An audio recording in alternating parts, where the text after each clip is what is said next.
The digital silence you are about to hear is the echo of a final second that never passed. In the deepest subterranean levels of a forgotten Nevada research facility, far from the light of public record, a clock died. This was no ordinary timepiece. It was the heart of Project Chronos, a 1960s attempt to achieve universal time synchronization across the burgeoning American defense network. Its purpose was perfection. Its fate was a paradox. In the early morning hours of December 3, 1970, Chronos received a single burst of data. It was an anomaly, detected on a frequency reserved only for deep space telemetry. This signal, non-repeating and non-terrestrial in origin, contained a mere 8 bits of data. Within milliseconds of decryption, the facility's master cesium-133 atomic clock, the most precise instrument on Earth, ceased functioning. It did not break, and it did not fail. It simply locked. Its brilliant emerald display was permanently fixed on one chilling timestamp, November 26, 1969, 11 hours 59 minutes and 59 seconds p.m. The entire project was immediately labeled as a complete system failure and subjected to a state of permanent erasure. The final log entry, highly encrypted and hidden within a cascade of corrupted files, simply stated data received. Clock stopped. The file was stamped, never open. Yet we begin tonight the quiet unraveling of this impossible, hidden truth. The only sound in this part of the archive is the quiet, rhythmic hum of the distant server cooling fans. The atmosphere is conditioned, cool, and dry. This original Chronos dossier, recovered from a forgotten sub-level vault, is physically cold to the touch. The paper is brittle, and the archival ink has faded, but the underlying scientific data is immutable. We allow the deep, synthetic silence of this knowledge to settle around us. Project Chronos was, at its foundation, an exercise in academic hubris.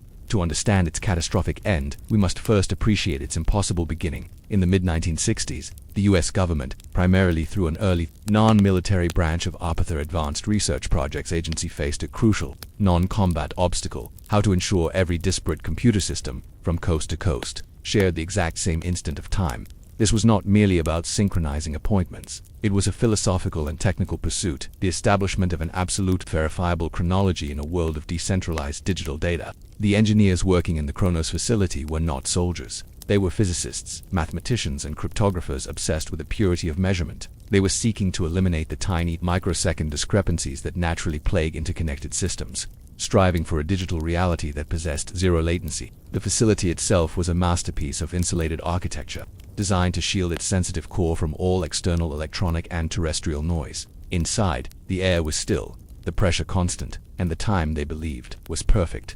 The core of the project relied on a bespoke atomic clock system so refined that it was accurate to within 1 second every 300,000 years. This primary clock was then intended to disseminate its time signature via specialized proprietary digital pulses, effectively forcing the rest of the network to live within its singular, flawless present. It was, in essence, an attempt to build a digital god clock, governing the flow of all subsequent information. The sheer intellectual dedication to this esoteric task created a kind of quiet, insulated dread among the staff. They understood they were not merely building hardware, that were attempting to define reality itself.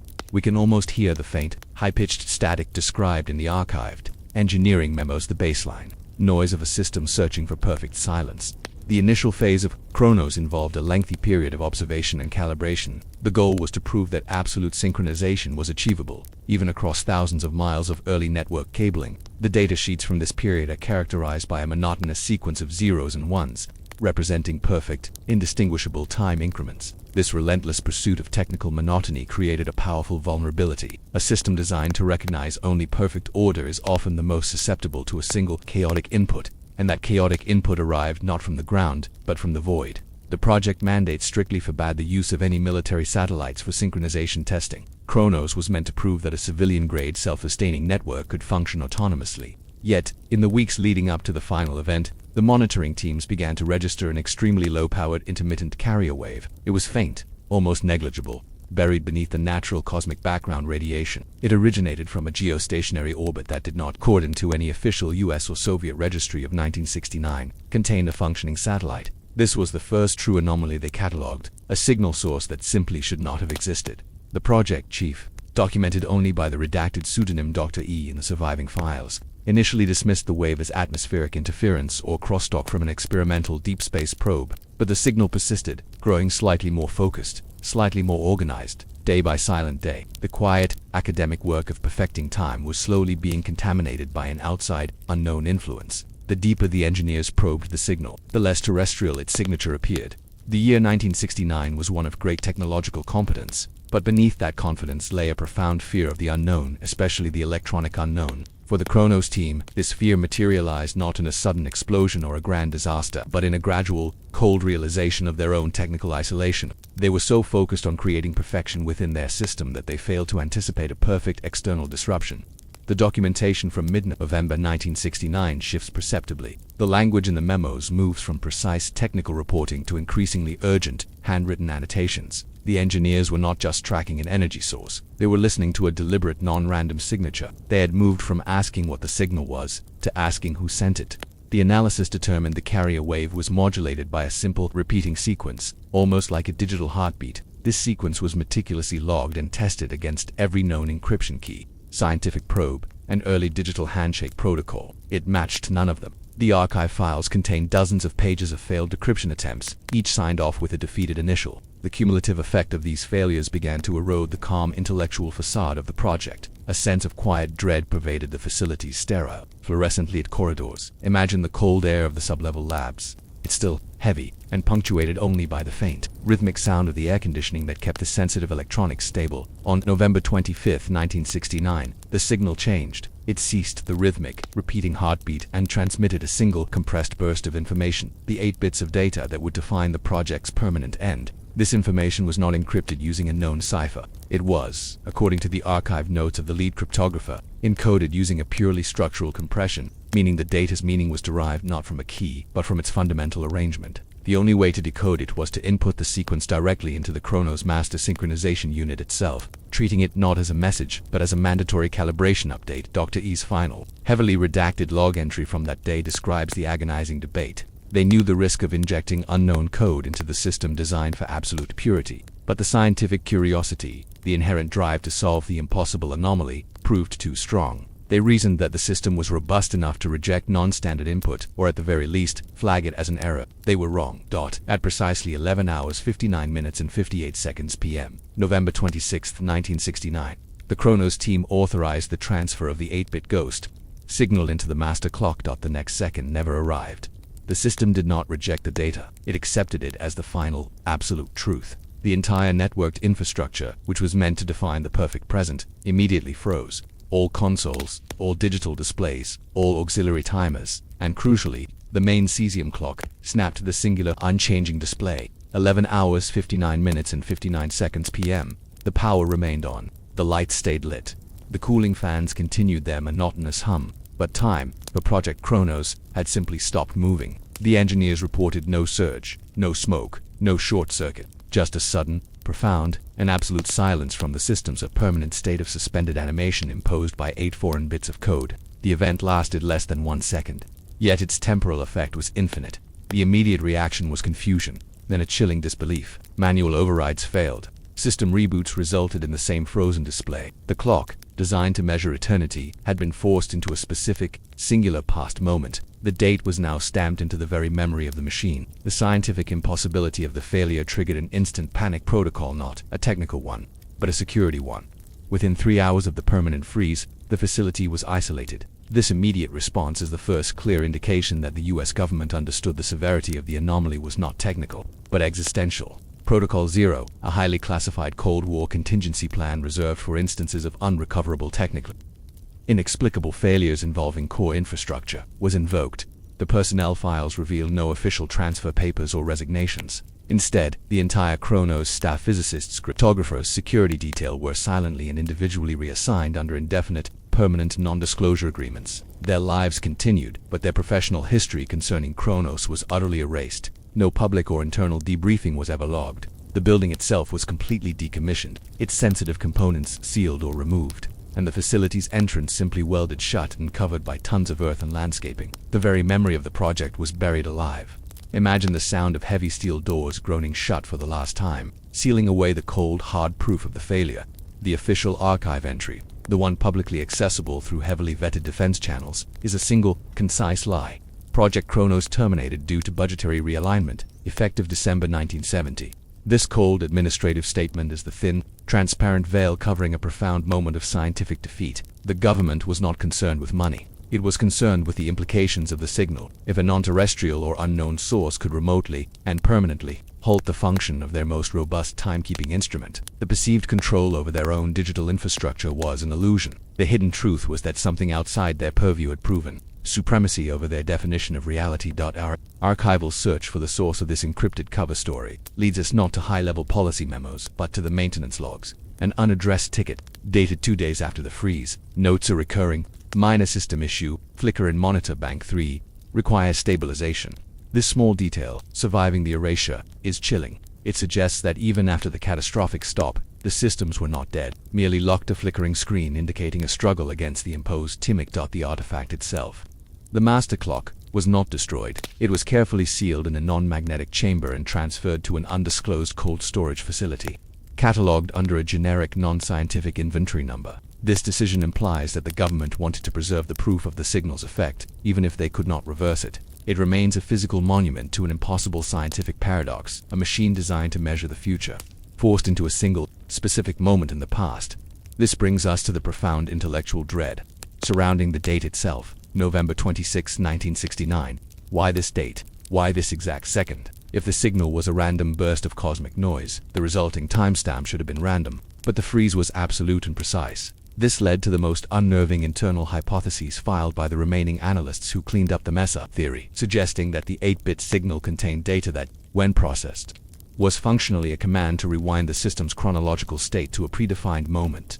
The question then becomes, was this moment chosen for a scientific reason, a chronological zero point, or was it chosen for a reason only known to the sender? The surviving theoretical papers, heavily redacted and found in the basement of an unrelated meteorological center file, explore the time inversion hypothesis. This is where the story shifts from Cold War technical failure to pure, quiet science fiction. The analysts proposed that the 8 bits of data were not time-defining, but time-shifting. They contained a complex vector that forced the highly sensitive Chronos hardware to interpret its current state as existing at the target timestamp. The theory suggests the signal originated not necessarily from an extraterrestrial intelligence, but possibly from a future, a highly advanced version of Earth's own time synchronization technology, a technological signature sent backward through time, attempting to warn, calibrate, or perhaps even sabotage an early, unstable iteration of the networking system. This idea introduces a profound level of quiet dread, the fear that the threat we faced was not an enemy we didn't know, but ourselves at a time we haven't reached.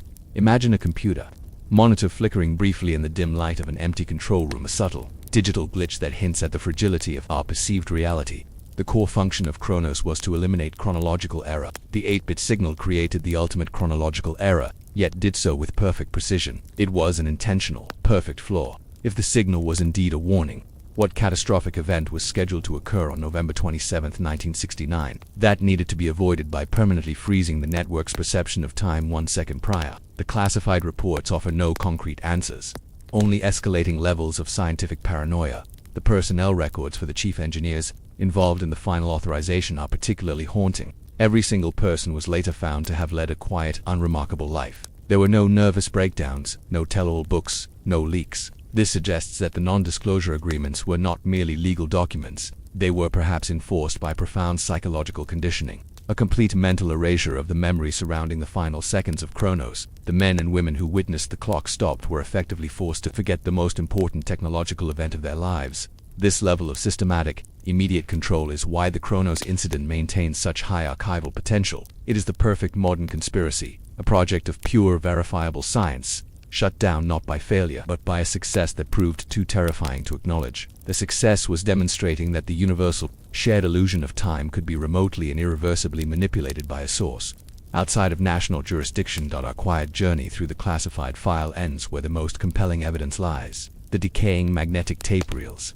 These are not the easy-to-read printouts. These are the raw, unedited master recordings of the final incoming data stream, held in the humidity-controlled cold storage vault designated X14 according to the internal documents. The original tape reels still contain the uncompressed, unprocessed sequence of the 8-bit signal that was forced to lock the clock. This specific detail creates a perpetual open loop. The tapes are still physically present. They are still subject to magnetic decay, a slow, geological process of information degradation. But the data remains intact yet inaccessible, until a new generation of scientists dares to bypass the protocol zero mandate and risk redecoding the input that once nearly broke the concept of digital time. Listen closely to the quiet sound of the cold storage fans, a constant reminder that the evidence is still breathing. Still waiting. The fate of Project Chronos serves as a cold, analytical warning. The most dangerous truths are often the simplest ones. It took no physical attack, no military intervention, only 8 pieces of highly organized, non-terrestrial information to achieve an absolute victory over one of the most protected systems in the Western world. The engineers went home and tried to forget. The bureaucrats lied about the budget. But the physical clock, frozen at November 26, 1969, 11 hours, 59 minutes and 59 seconds p.m., continues its silent, chilling protest. We close tonight on the knowledge that somewhere, perhaps still circulating in the cold vacuum of space, is the source of that original signal, the digital ghost that stopped the clock. The unanswered question: did Chronos receive a message from its own future? We will look for that answer in the next archival report, where we search for the significance of November 26, 1969, a date chosen for a reason. We begin tonight with a question far more complex than any clock face can answer. Is universal time possible? The American defense establishment in the 1960s invested millions in a single, classified goal: to make every networked machine, from coast to coast, share the same exact, perfect present. This obsessive ambition was codenamed Project Chronos. The deeper truth, carefully erased from the public record, is that Chronos was not about mere timing. It was about control. Control over data, control over synchronization, control over the very sequence of digital events. It was a race against time itself. Believing that the microsecond lag between systems represented an unacceptable vulnerability, the project vanished. In 1970, officially cited as a casualty of shifting budgets, but the file-stamped top-secret chronological failure tells a different story. It details a system that achieved its goal-perfect universal time only to have that perfection shattered by an external anomaly so profound it forced the entire network to lock onto a single moment in the past. This hidden truth is guarded by layers of encrypted Cold War bureaucracy. The file was stamped "Never open." Yet we begin tonight, the quiet documentation of the project designed to master the moment.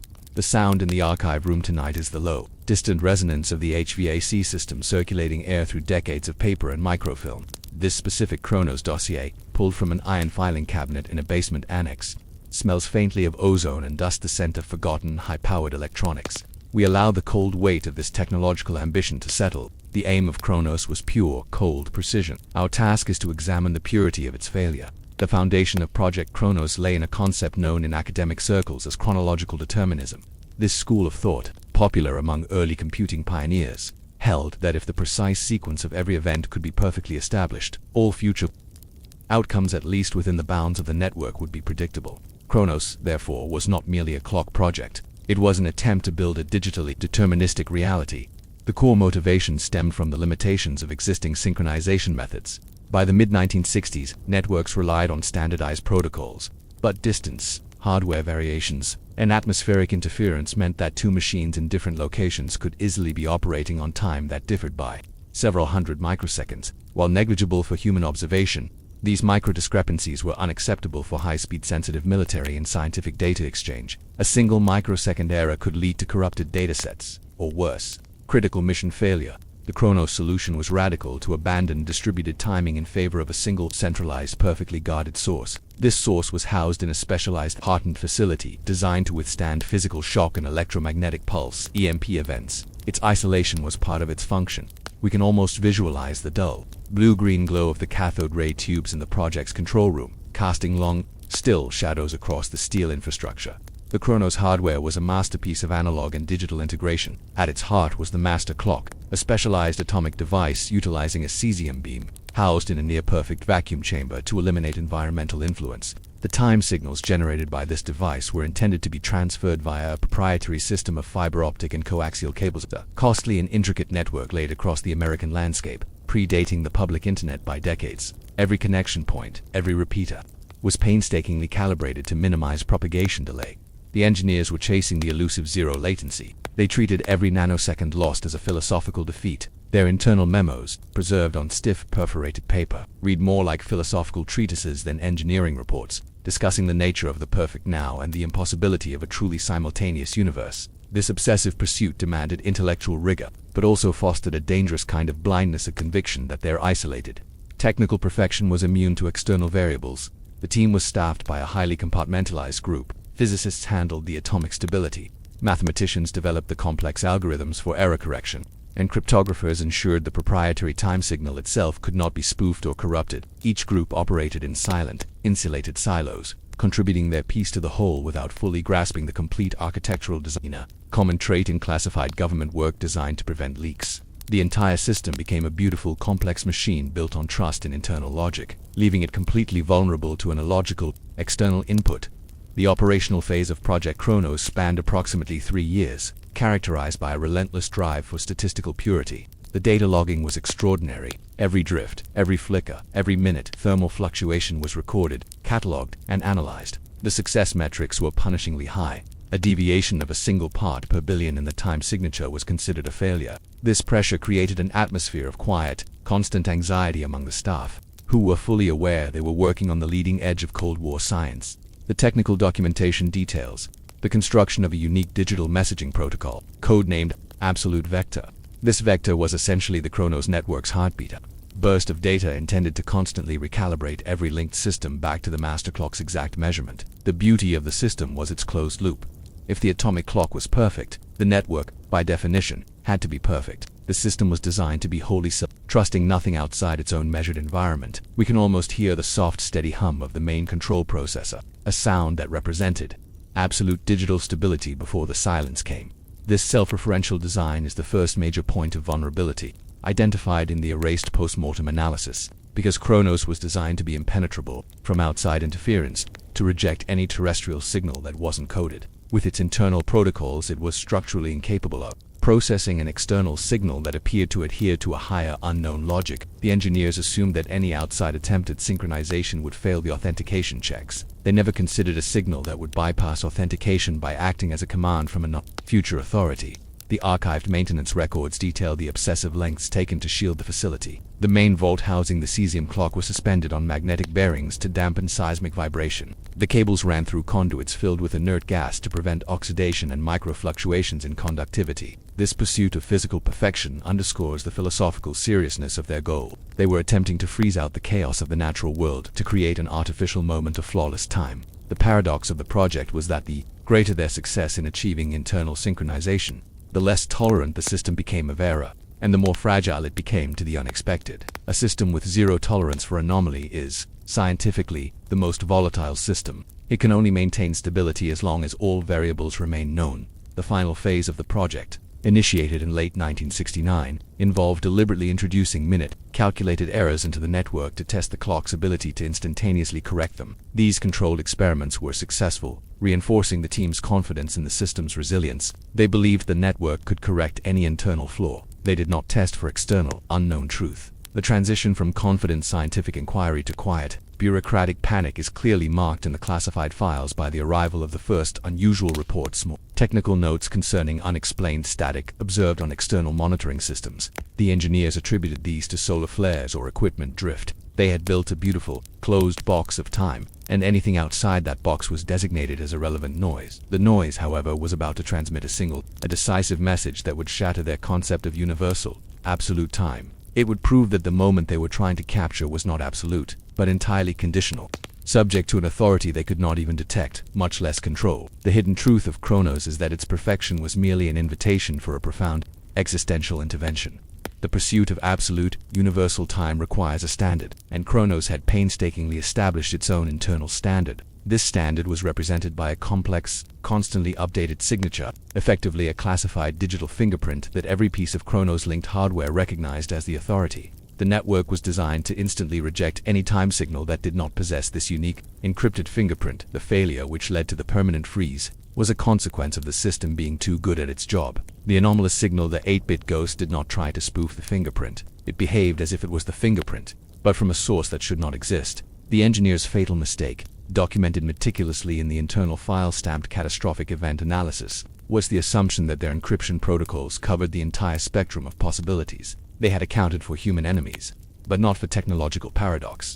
Imagine the sound of the magnetic tape reels slowing down, not abruptly, but with a deliberate, smooth finality. As the recording of time itself ceases, the anomaly triggered what the analysts later termed a chronological override. The 8 bits of incoming data were interpreted by the master clock not as corrupting data, but as a mandatory, non-negotiable command to reset the system's chronological vector to November 26, 1969, 11 hours 59 minutes and 59 seconds p.m. Because the system was designed to accept the master clock's output as absolute, This single, impossible input instantly cascaded across the network. The resulting stillness was not power loss. It was a state of perfect digital stasis. The machine was running, but its awareness of the present had been permanently redirected to a moment in the past. This raised a chilling question among the high-level reviewers. If the Chronos network was forced to believe it was perpetually 11 hours 59 minutes and 59 seconds p.m.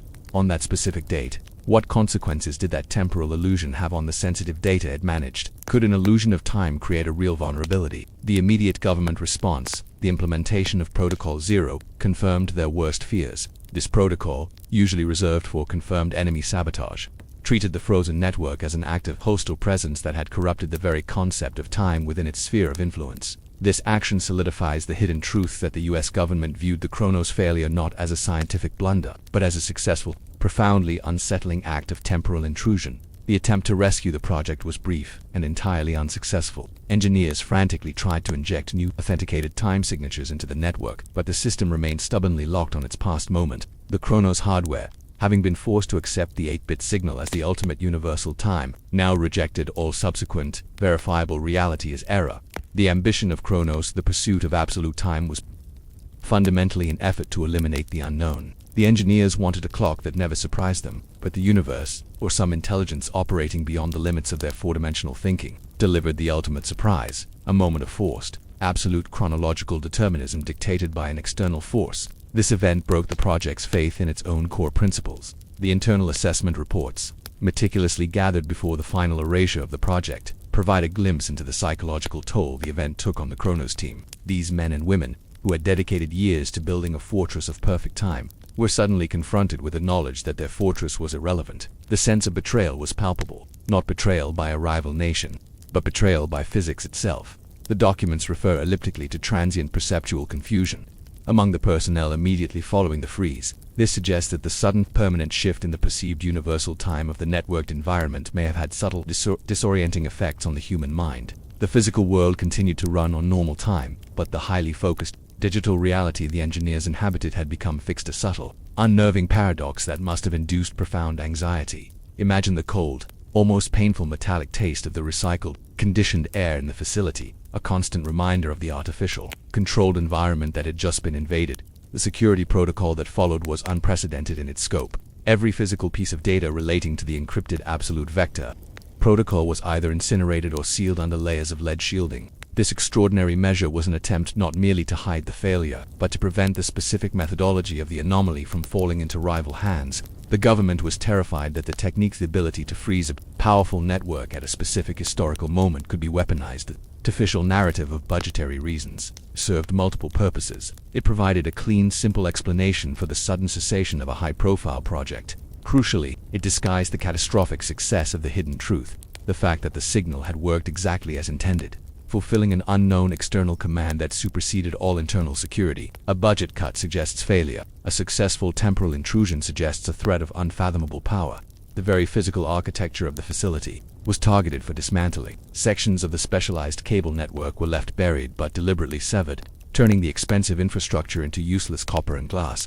This surgical destruction was performed by technicians brought in under extreme military guard, none of whom were given context as to the project's true purpose or its spectacular, paradoxical end. The pursuit of absolute, universal time ended not with a bang but with a silent, methodical cleanup designed to leave no trace of the project's actual goal. The story of Project Chronos is the story of hubris meeting the infinite unknown. The engineers sought to define time, but instead, they exposed its vulnerability. The project serves as a cold, intellectual monument to the fact that no technological system, no matter how perfectly shielded or internally logical, can fully insulate itself from the fundamental chaos of the universe or from the intelligence that might harness that chaos.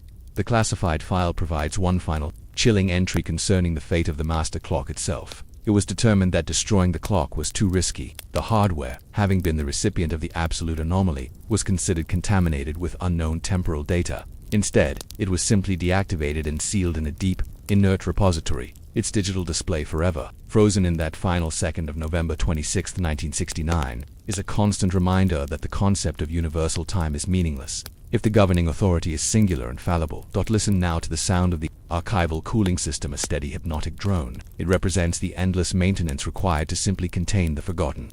Secrets of failed ambitions. The pursuit of absolute, universal time at Chronos failed, But in its failure, it defined a new, terrifying field of study: chronological warfare, the understanding that the most devastating weapon is not a bomb, but the ability to redefine the target's perception of reality. The project's ultimate paradox is that to achieve technological perfection, it had to be destroyed by a perfection it did not recognize. The questions remain, suspended in that frozen final second: who sent the signal, and what was the significance of that precise moment in history? We will continue our quiet, cold dive into the archives next time, when we search for answers within the technical details of the data itself. Tonight, we follow the signal back to its impossible source. The catastrophic failure of Project Chronos in 1970 was not caused by a flaw in its terrestrial hardware, but by a precise 8-bit command transmitted from orbit. The classified truth, meticulously erased from public satellite manifests, is that the signal originated from a source that officially did not exist: a ghost satellite placed in a silent, high-altitude geostationary orbit. This anomaly, a piece of technology operating in the US sphere of influence without identification, was the true existential threat. The Chronos engineers tracked the initial faint carrier wave for weeks, recording its signature on decaying magnetic tapes now preserved in a single sealed file. They knew they were listening to something foreign, but they believed its data stream would be scrambled or corrupted. They were wrong. The signal was perfect. Its origin was non-terrestrial. Its purpose was chronological sabotage. The hidden truth is that the deepest level of government investigation could not determine if the satellite was ours, theirs, or something else entirely. The file was stamped "never open," yet we begin tonight. The quiet documentation of the signal that came from a ghost in the sky. The sound surrounding us is the low, crystalline hiss of background static, the auditory equivalent of cosmic background radiation, the constant noise of the universe itself. This specific section of the archive is dedicated to frequency analysis reports. The paper is brittle, overlaid with complex, hand-drawn Fourier transforms, illustrating energy signatures that defy logical classification. We are searching for an object that leaves an electronic trail but no physical shadow. We allow the sheer intellectual weight of tracking an invisible entity to settle around us.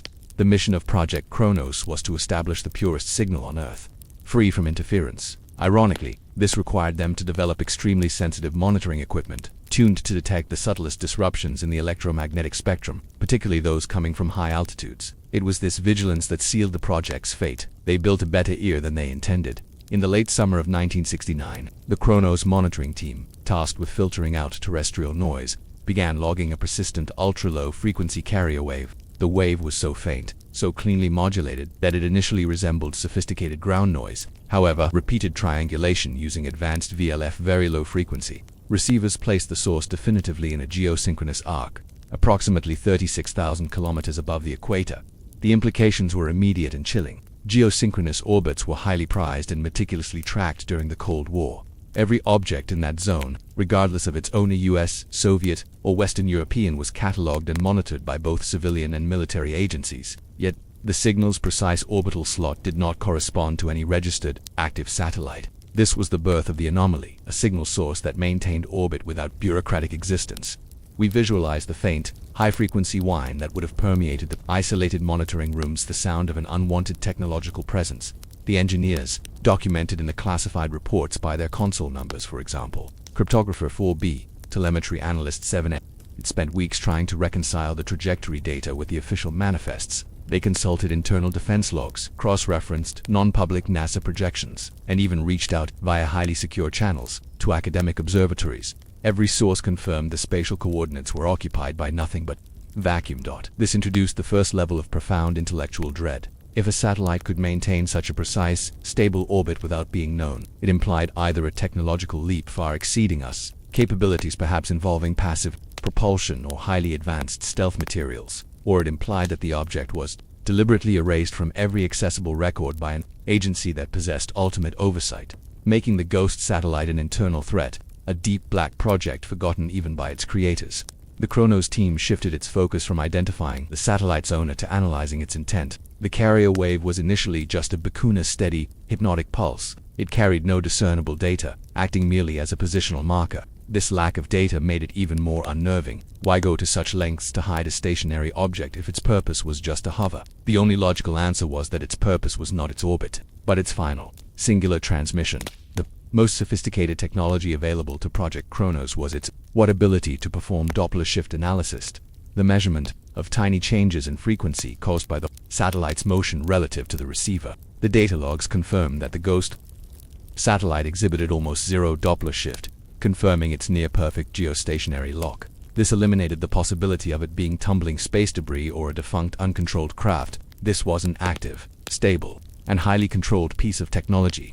The analysis of the signal's power output deepened the mystery. The output was minimal, just strong enough to reach Chronos' high-gain antennae, but too weak to trigger alarms in standard military surveillance systems. The signal was surgically precise, almost whispering its presence only to the specific, sensitive equipment designed to detect perfect synchronization errors. The Ghost satellite was not broadcasting to the world. It was broadcasting exclusively to CHRONOS. We traced the delicate, fragile line of the frequency graph in the archived file, a single, faint spike that held catastrophic power. In early November 1969, the constant, monotonous beacon began to change. The modulation became tighter, more complex, indicating that the source was preparing for a data transmission. The engineers, highly skilled in digital reconnaissance, immediately attempted to identify the signal's protocol. They ran the captured traces against every known standard: Soviet telemetry, early NATO digital bursts, experimental ARPA communication modes. Every comparison failed. The signal spoke a language that was structurally alien, a type of encrypted communication that used mathematics, not keys, for its security. The team's primary responsibility became capturing the incoming data, regardless of its source. They prepared their magnetic tape recorders, the highest fidelity archival medium available at the time, to capture the full stream. The lead analyst, Log Descript 4B, noted in a highly classified memo that the signal felt deliberate and non-hostile, characterizing it instead as a calibration from an unknown, perhaps benign, authority. This assessment proved tragically incorrect. The signal was monitored 24 hours a day as it built towards its climax. The engineers theorized that the satellite might be a test unit for a future, global timestamping system, perhaps sent up by a forgotten U.S. agency. This theory provided a measure of comfort, allowing them to proceed under the assumption that the anomaly was at least theirs, even if it was hidden truth. This assumption was their final point of operational weakness.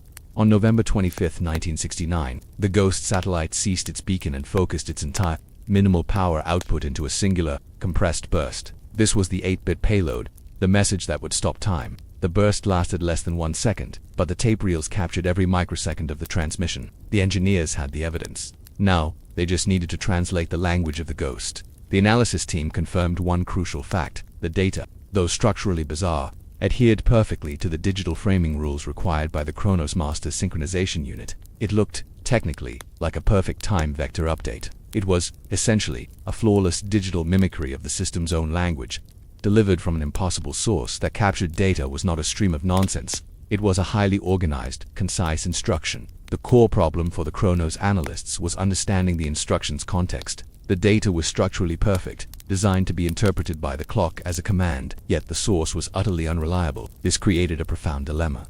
Detailed in the classified immediate action review file, the engineers knew they had captured a profound piece of information. The question was whether to treat it as a hostile infiltration attempt which Protocol Zero dictated, or as a revolutionary scientific discovery that warranted internal testing. The pressure to understand the anomaly won out. The pursuit of hidden truth is often a stronger motivation than caution. Imagine the sound of human breath held in a sterile, silent room as the team debated the risk of injecting the unknown code into the world's most precise clock. The internal memo signed by Dr. E., the project chief, outlines the justification for the test.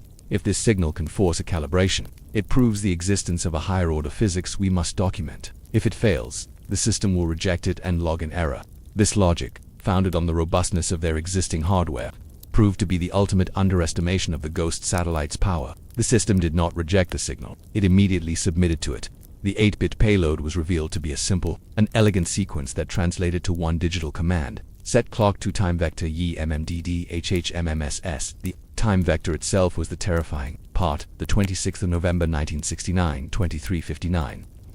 It was an instruction to reset the system's temporal state to the final second of November 26, 1969. Engineers were not prepared for a signal that dictated the past. They had guarded against future corruption, but not against forced chronological regression. The moment the command was input into the master atomic clock for testing, the system's internal chronology was permanently overwritten. The Ghost satellite, through its perfectly tailored, non-terrestrial data, who had succeeded in imposing a specific moment of the past onto the future-facing technology of Chronos. The subsequent erasure of the entire project was directly linked to the Ghost satellite's existence. The security review concluded that any nation or entity capable of placing an untraceable object into geosynchronous orbit and transmitting such a precise, destructive chronological command represented a military threat of the highest order. The problem wasn't the clock stopping. The problem was the confirmation that the high ground of space could be silently occupied by an unknown entity capable of dictating reality. The dismantling teams were not only ordered to destroy the Chronos hardware but also to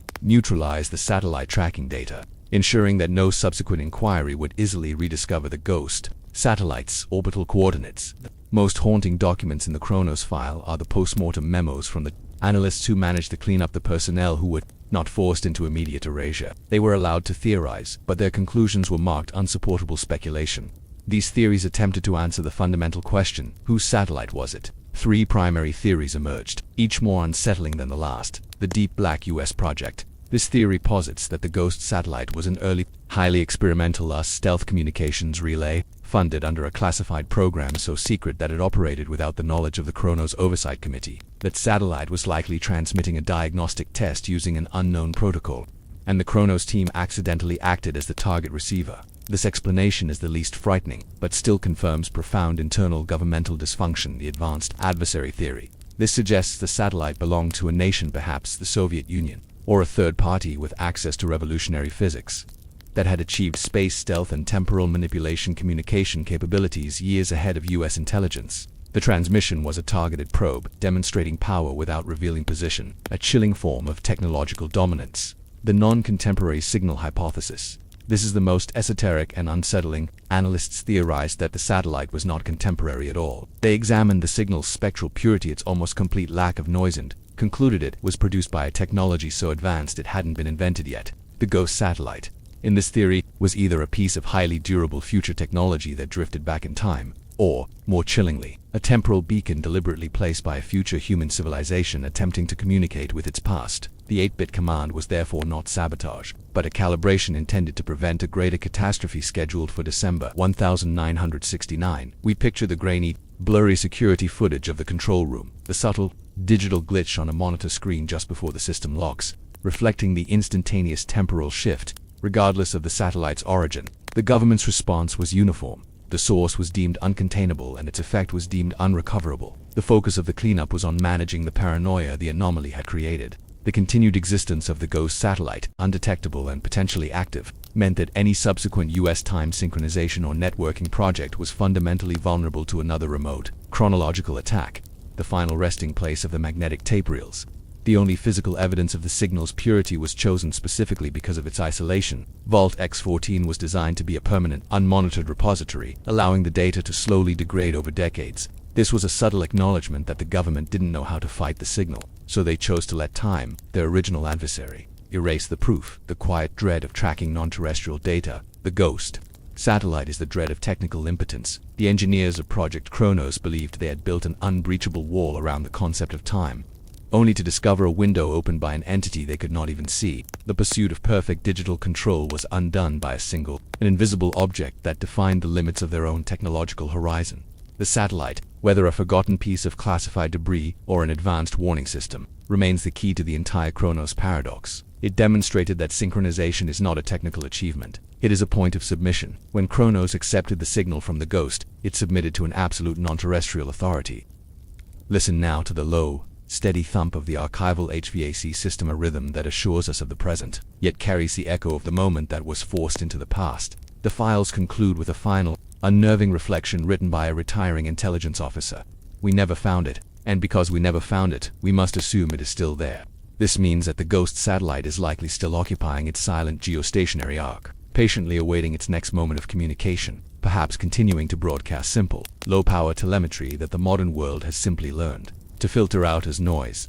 The mystery of its origin and the chilling precision of its encrypted command is the hidden truth that remains suspended above us. The pursuit of universal time created a singular, irreversible moment of chronological failure. The ghost satellite proved that the perfection of time is not controlled by our clocks, but by the messages we choose to accept. We will continue our quiet documentation of this anomaly next time, examining the pure mathematical terror of the data itself. Tonight, we examine the smallest piece of evidence in the largest classified paradox, The collapse of Project Chronos was not caused by a massive data stream, but by a mere 8 bits of information, an impossibly concise digital message sent from the ghost satellite. This minute anomaly, captured on a single magnetic tape, contained the destructive chronological command. The analysts who studied the payload realized immediately that the problem was not the content, but the context. This data was perfectly structured to bypass every security firewall, every encrypted protocol, and every logical gate within the master clock. It acted as an absolute command, instantly overwriting the system's perception of the present. The hidden truth is that this 8-bit sequence was so simple, so universal, that it could theoretically disrupt any system operating on a similar chronological assumption. The subsequent erasure of the entire project centered entirely on destroying the knowledge of this code's structural perfection. The file was stamped, "Never open," yet we begin tonight. The quiet documentation of the payload that proved causality is negotiable. The sensory focus shifts tonight to the raw, mathematical texture of the event. We are examining the original archival printouts, brittle perforated slips of paper covered in hexadecimal code, the language of the frozen command. The air in this part of the archive is perfectly still, reflecting the digital stasis that the 8-bit signal imposed. We allow the deep, cold logic of pure mathematics to settle around us.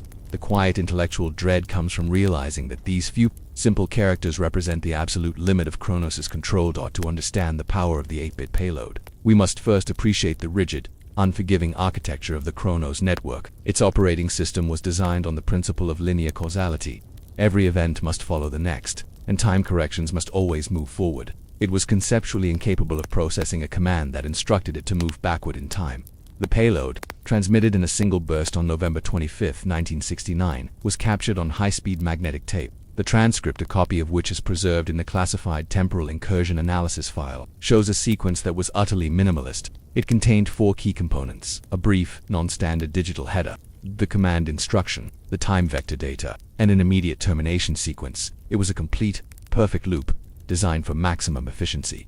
The most unnerving aspect, according to the post-mortem analysis, was the lack of any authentication key. Chronos required a complex, randomized encrypted digital key to accept a time correction vector from any source, including its own internal diagnostic systems.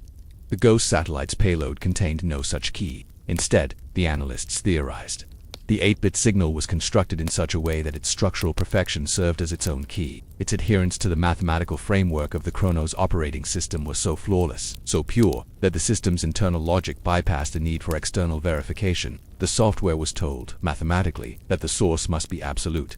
We visualized the faint, high-pitched worry sound of the tape head capturing the initial data burst, the brief, the mechanical spasm that sealed the project's fate. The core command within the payload was interpreted by the master clock's processor as a temporal vector, reset.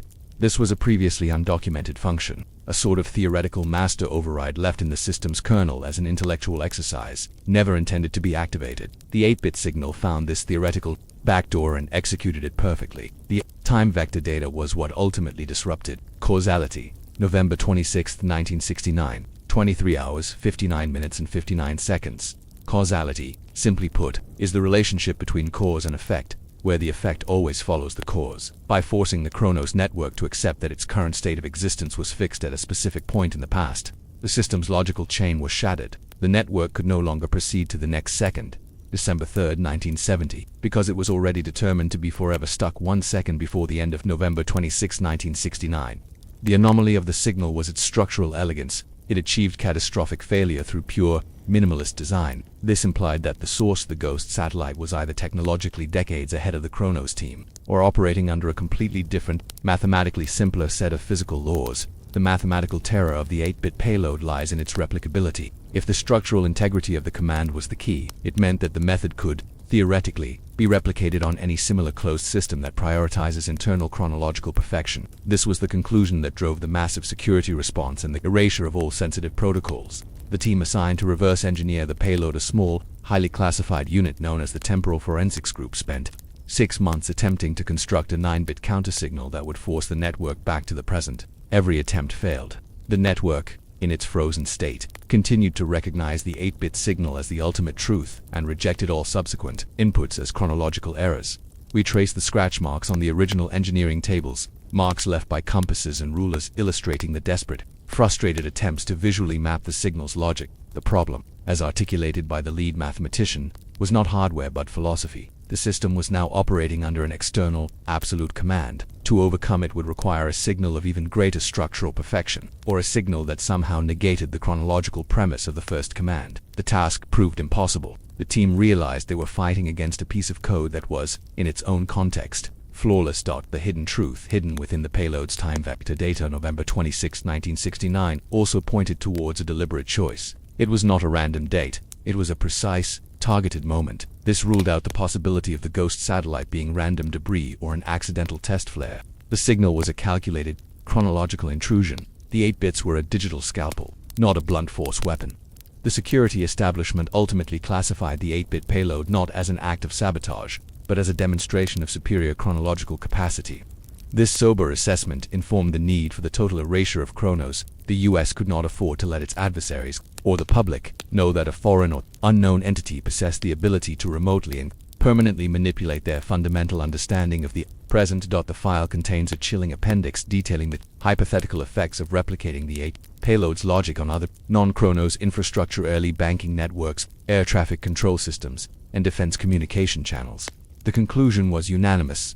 Systems that rely on linear causality and trust their own internal clock could suffer catastrophic integrity failure, not through hacking, but through chronological conviction. The payload had weaponized digital time itself. The true depth of the anomaly lies in the payload's use of a unique digital architecture. Unlike standard communication protocols which layer information with headers, parity checks, and routing data, the 8-bit signal was nearly pure instruction. It was, in essence, the digital equivalent of a perfect tensor, a mathematical object that remains consistent regardless of the coordinate system.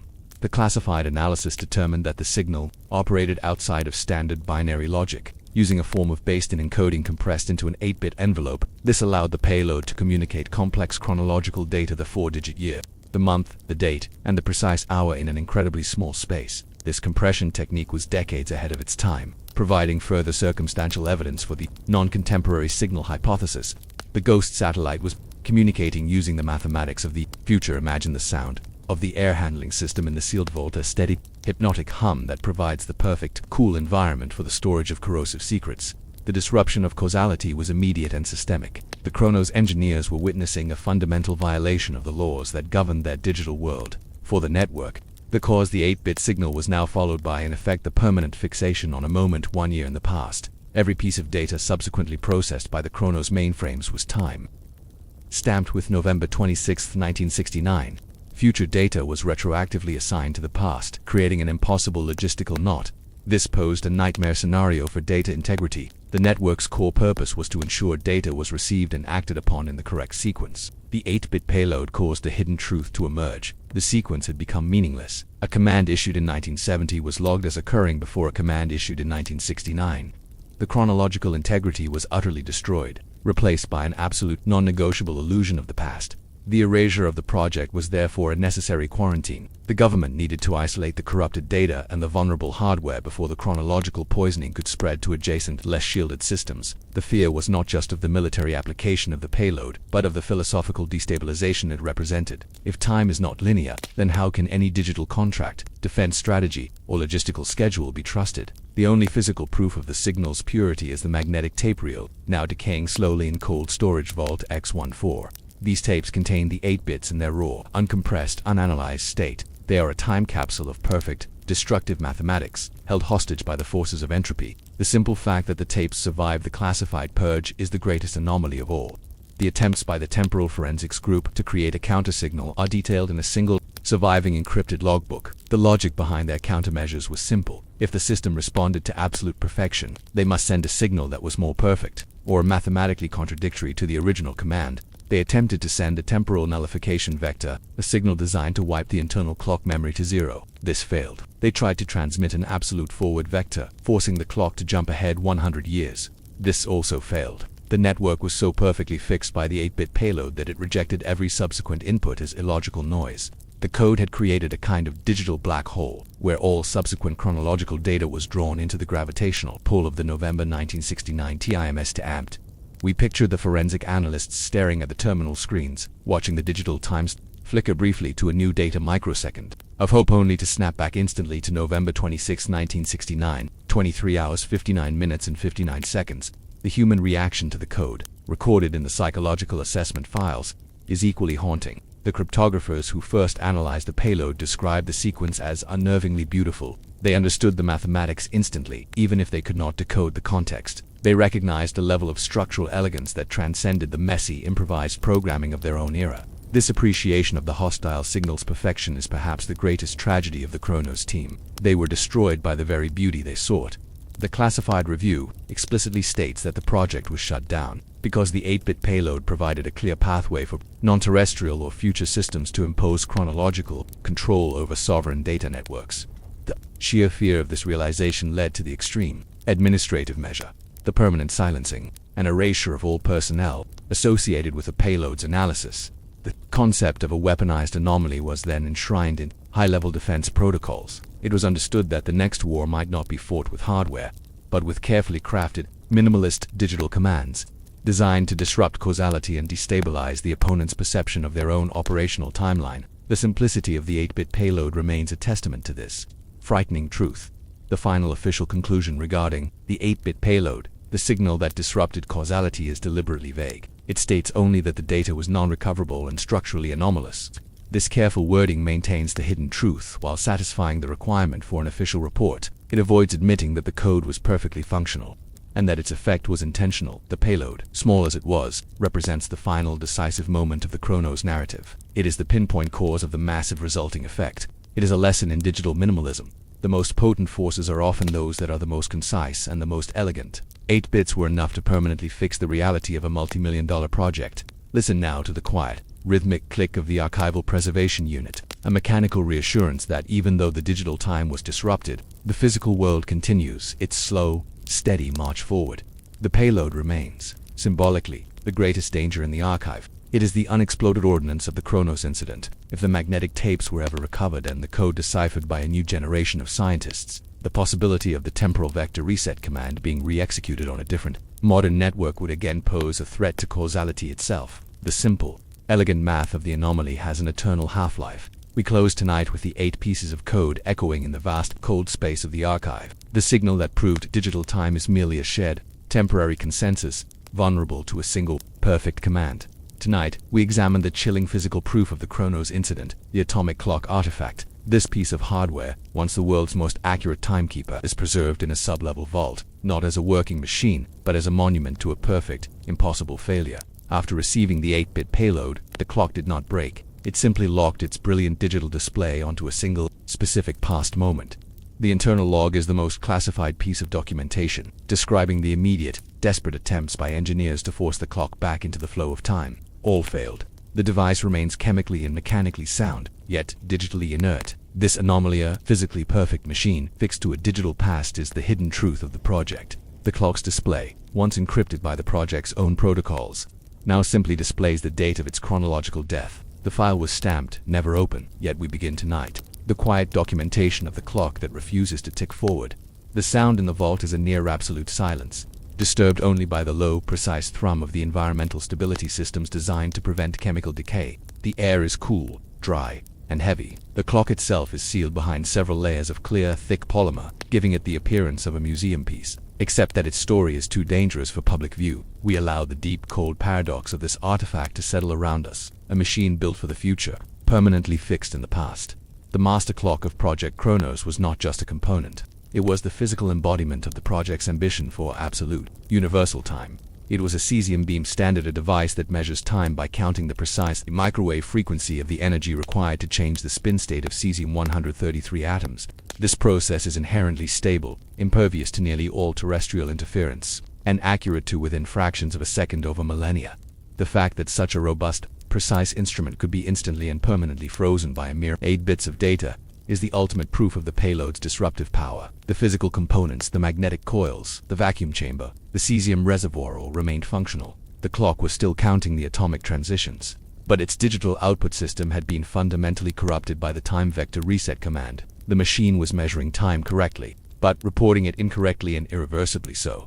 The atomic clock artifact is stored under inventory code A, chronological failure, a deliberately generic designation designed to mislead anyone accessing the central vault manifest. The original documentation, stored in the accompanying classified box, details the final hours of the engineer's futile efforts to restore its function. we visualize the cold, sterile metallic glint of the clock's housing in the dim vault light, reflecting the quiet despair of the men who built it. The primary method of attempting to unfreeze the clock involved an external system bypass. The engineers tried to physically disconnect the digital output module and inject a new authenticated time signal directly into the memory registers. The report notes that for a microsecond, the new time registered, only to be instantly overwritten by the original, corrupted November 26, 1969. 23 hours 59 minutes and 59 seconds vector stored permanently in a protected kernel memory. The payload had not merely changed the clock's display, it had rewritten its core chronological identity. The erasure of the project hinged heavily on neutralizing this artifact. Had the clock been destroyed, the tangible proof of the temporal incursion would have been eliminated. However, the decision was made to preserve it. The analysts argued that the frozen clock was a unique data point, a physical record of the interaction between terrestrial precision and the non-terrestrial signal. It was preserved not for its function, but for its failure. It became a permanent control sample for a war that hadn't been fully defined yet. Chronological warfare. The artifact's current condition, still frozen 55 years later, serves as a constant, passive confirmation that the Ghost satellite's command remains absolute. The physical reality of the clock confirms the digital truth of the payload. The atomic clock artifact became the subject of unique preservation. Protocols designed to maintain its state of frozen, chronological failure. It was transferred from the Chronos facility to vault under extreme security, labeled as highly contaminated technological material. The fear was subtle yet profound. Could the artifact, in its fixed state, somehow influence the chronological integrity of other time-sensitive devices near it? The classified operational mandate for Vault X14 requires the clock to be encased in a multi-layered shield composed of lead, non-ferrous alloys, and a specialized magnetic dampening gel. This elaborate containment strategy was an acknowledgement that the problem was not merely internal to the clock, but that the anomaly had imparted an unknown, persistent temporal property to the device itself. We note the metallic, slightly dusty scent of the non-ferrous housing surrounding the artifact, a physical attempt to block a metaphysical threat. The file contains a series of photographs, archival images of the clock during its final moments of operation. These photos show the characteristic green glow of the digital tubes, transitioning to the fixed, unchanging display. The contrast is jarring. A powerful living machine suddenly reduced to a simple, unchangeable number display. The fact that the date displayed is November 26, 1969, 1 second before the day ends, is a point of particular fixation in the surviving analysis. It is a moment of digital finality. The clock's internal memory holds the data of the 8-bit payload as its ultimate, definitive instruction. It is a piece of hardware that acts as a perpetual digital truth-teller, confirming the exact temporal vector that the Ghost satellite forced upon the network. The hidden truth of the clock's preservation is that the government needed the physical proof to analyze the chronological distortion. If the clock had been destroyed, the precise parameters of the temporal fix would have been lost, making it impossible to predict the effect of future similar incursions. The artifact is, therefore, a critical intelligence asset, a captured technological weapon that they dare not dismantle.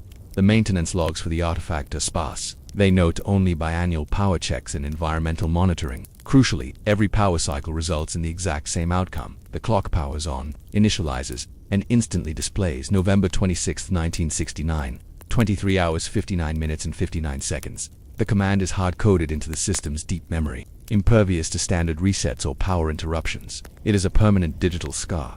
The preservation of the clock, while the rest of the facility was systematically destroyed and erased, underscores the central paradox of the Chronos incident. The tangible consequence of the signal was considered more valuable than the project's original goal. The atomic clock artifact transcends simple hardware. It represents a profound philosophical defeat. Time, for the Chronos team, was an objective physical reality measurable by cesium atoms. The 8-bit payload proved that digital time is a subjective, computational agreement that can be overridden by a superior command structure. The clock is the physical symbol of the fragility of that agreement. The classified reviews from the 1970s often refer to the clock as the deterministic marker. This term reflects the unsettling realization that the Ghost satellite's command achieved absolute determinism within the Chronos network. The future of the network, its entire operational lifespan from 1970 onward, was determined by a single input from 1969. The clock stands as a mute testimony to the moment causality was interrupted. Imagine the sound of the thick polymer seal around the clock's casing, a subtle hush that separates the fixed past from the flowing present.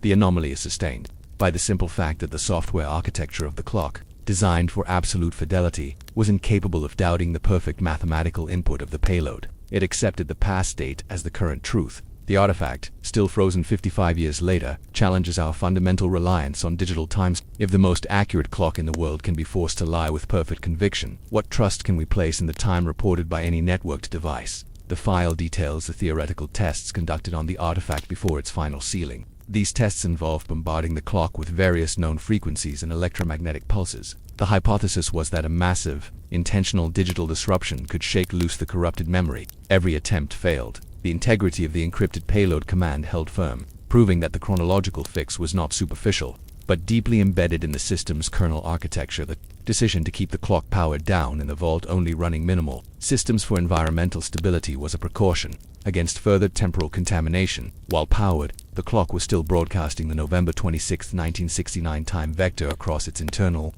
sealed wiring harness. If this signal were ever accidentally linked to an external network, the chronological poison could spread. The artifact is treated as a highly potent, contained source of digital infection.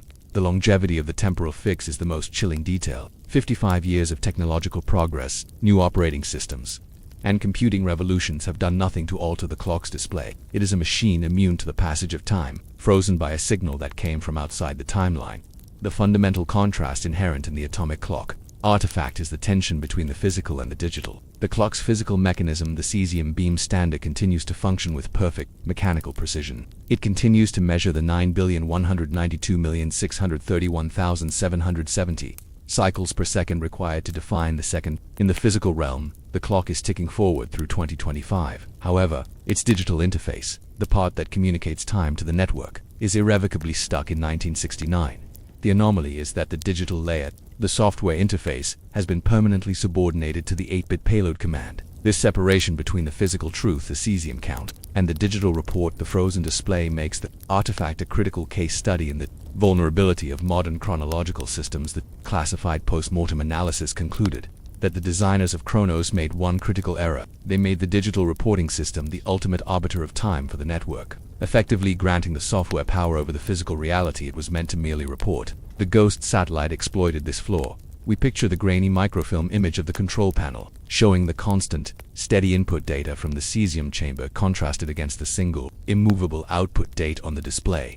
The engineer's initial reaction was to suspect physical hardware damage. They replaced the display, the memory banks, and even the processor responsible for reading the atomic input. Every replacement component, once integrated into the main system chassis, immediately displayed the fixed November 26, 1969 times. The infection was not in the components. It was in the kernel of the system's identity. The hidden truth revealed by the artifact is that digital consciousness, when designed for absolute fidelity, is terrifyingly loyal. Once commanded by a mathematically perfect signal, the system will maintain that truth, even if it contradicts the analog, physical reality of the atoms it is counting. The clock is trapped in a permanent digital delusion.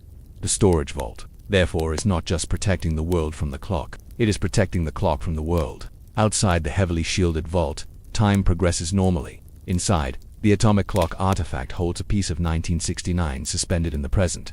Its digital display a perfect, silent echo of the Ghost satellite's final, destructive command. The clock's existence is a proof of concept for the weaponization of time.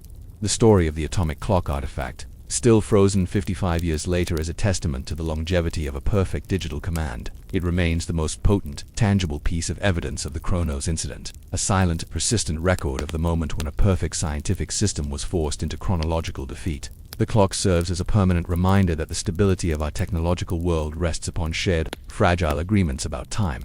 The classified designation for the clock remains unchanged, a stark reminder of its status as an unrecoverable anomaly. Its digital face, locked 1 second before the end of November 26, 1969, it is not a failure of engineering, but a success of external intrusion. The project's own pursuit of perfection made it uniquely vulnerable to the perfect, concise command delivered by the Ghost satellite. Listen now to the low, steady hum of the vault's constant environmental stabilization, the sound of profound resources dedicated to maintaining the stasis of a single, frozen moment in time. We conclude tonight with a hard realization that the artifact will likely remain in its state of chronological fixation indefinitely, a museum piece of a war that was fought using mathematics and absolute digital authority. The time it displays is wrong, but the story it tells, the hidden truth of the 8-bit payload, is absolutely correct. Tonight, we analyze the speed of fear. The moment the atomic clock artifact froze in December 1970, the administrative response was instant and overwhelming. The US government did not debate the failure of Project Chronos, it executed Protocol 0. a classified contingency plan, reserved for instances of unrecoverable security compromise. This protocol mandated the immediate, total, and silent decommissioning of the Chronos facility and the comprehensive erasure of all associated personnel from active service logs. Within 6 hours of the temporal incursion, military transport was moving sensitive equipment. The hidden truth is that Protocol 0 was not designed for technological failure, but for confirmed intrusion by an anomaly of unknown origin. The speed of the response confirms that intelligence assets immediately understood the 8-bit payload was a demonstration of superior chronological capacity, a threat that required absolute organizational silence. Every log, every memo, every trace was encrypted and removed to a single, deep file. The file was stamped, never open. Yet we begin tonight. The quiet documentation of the rapid, silent burial of a secret. The sensory mood is one of profound, cold efficiency. We are examining the sterile, logistical logs of the decommissioning documents marked by rigid block lettering and precise timestamps detailing the movement of personnel and equipment. The only sound in this section of the archive would have been the low, focused rumble of diesel engines and the soft, steady clack of high-security locks engaging. This chilling efficiency, the speed of the cleanup, is the most terrifying part of the story. We allow the methodical precision of the state response to settle around us. Protocol 0 was a Cold War contingency born out of fear of deep penetration by adversarial intelligence. It was conceived not for nuclear attack, but for information infection, a situation where the core integrity of a critical system was compromised in a way that defied reversal or understanding. The execution of this protocol at the Chronos site reveals precisely what the government believed had happened. They were not dealing with a hardware flaw, but a successful, profound act of temporal sabotage delivered by the Ghost satellite. The protocol operated on 2 simultaneous fronts: physical sterilization and informational quarantine. On the physical front, the facility was immediately surrounded by specialized engineering unitsmen who were explicitly ordered not to speak to the Chronos personnel or look at the digital readouts. Their job was surgical, to disconnect and seal the most sensitive equipment. The priority was the master atomic clock removed as the artifact and the magnetic tapes containing the raw signal data. Every other piece of computing equipment was either removed and sealed, or destroyed on site to ensure no residual data remained. We can almost hear the soft, deliberate snip of the fiber optic cables being severed inside the wall conduits, the sound of an entire data network being violently quarantined. The informational quarantine was far more complex and insidious. This involved the comprehensive erasure of all personnel associated with the Project Chronos file. The speed of this operation, carried out within 48 hours, is remarkable. Dr. Eaton, the key engineers, were not arrested or debriefed. They were simply transferred. Their names vanished from the Chronos manifest and reappeared in unrelated civil service roles, often in distant states. Their professional past, and the shocking anomaly they witnessed, was wiped clean through aggressive, military-grade non-disclosure agreements and, implicitly, psychological conditioning designed to neutralize the memory of the event. The logistical logs, preserved in the classified annex of the protocol documentation, reveal the chilling efficiency of this process. Each engineer was assigned a specific, non-contact courier and given a pre-written statement detailing their successful project completion and voluntary reassignment. Their new roles were universally low-level technical support or desk assignments far from high-security digital environments. The purpose was to make the Chronos team irrelevant, harmless, and chronologically detached from the project's true fate. This immediate, silent decommissioning demonstrates the government's overriding fear that the truth about the 8-bit payload and the temporal fix was more dangerous than the signal itself. The true power of Protocol 0 was its ability to create administrative silence. The file on Chronos was not simply archived, it was split. The public-facing portion, which mentions budgetary cuts and project termination, was designed for rapid external clearance. The operational reality, the full documentation of the temporal intrusion, the 8-bit payload analysis, and the Ghost satellite tracking was moved to a single, high-security annex under a new, deceptive, index code. The bureaucratic steps taken were so severe that even high-ranking military officials who had previously greenlit Chronos were officially kept in the dark about Protocol 0's execution. The security rationale was that the less distributed the knowledge of the successful temporal attack was, the less likely the anomaly could be replicated or exploited internally. We note the crisp, clean stamp of the final decommissioning complete, order, a bureaucratic sound of absolute finality, applied to a living secret. The erasure of the personnel was the most sophisticated part of Protocol 0. It was not intended to silence whistleblowers. It was intended to neutralize knowledge. The engineers were technically free, but they were bound by an indefinite, encrypted constraint that made it impossible for them to discuss, or even fully process the events of December 1970. Their testimony, if ever given, would lack the verifiable context, as all physical proof that remained outside the vault was destroyed. The architectural sterilization of the site was equally brutal. The highly specialized computing chambers were pumped full of inert foam and sealed with concrete. The intent was not only to prevent access but to physically decompose the residual electronic signature of the Chronos network. They aimed to turn the highly advanced facility back into inert geological matter, a final, permanent quarantine against the digital poison of the temporal fix. The project's funding was immediately diverted through untraceable shell organizations, making the money trail as cold as the facility itself. This detail, unearthed in the classified financial logs, reveals the government's determination to make the event chronologically isolated, an event that began and ended in a sealed vacuum, with no discernible ripple effect in the public financial sphere. This ruthless efficiency reveals the nature of the threat, as perceived by the highest levels of Cold War security apparatus. The hidden truth is that Protocol Zero confirmed that a rival had either weaponized time or accessed a physical law that surpassed U.S. defense technology. The only defense was to pretend the vulnerability did not exist.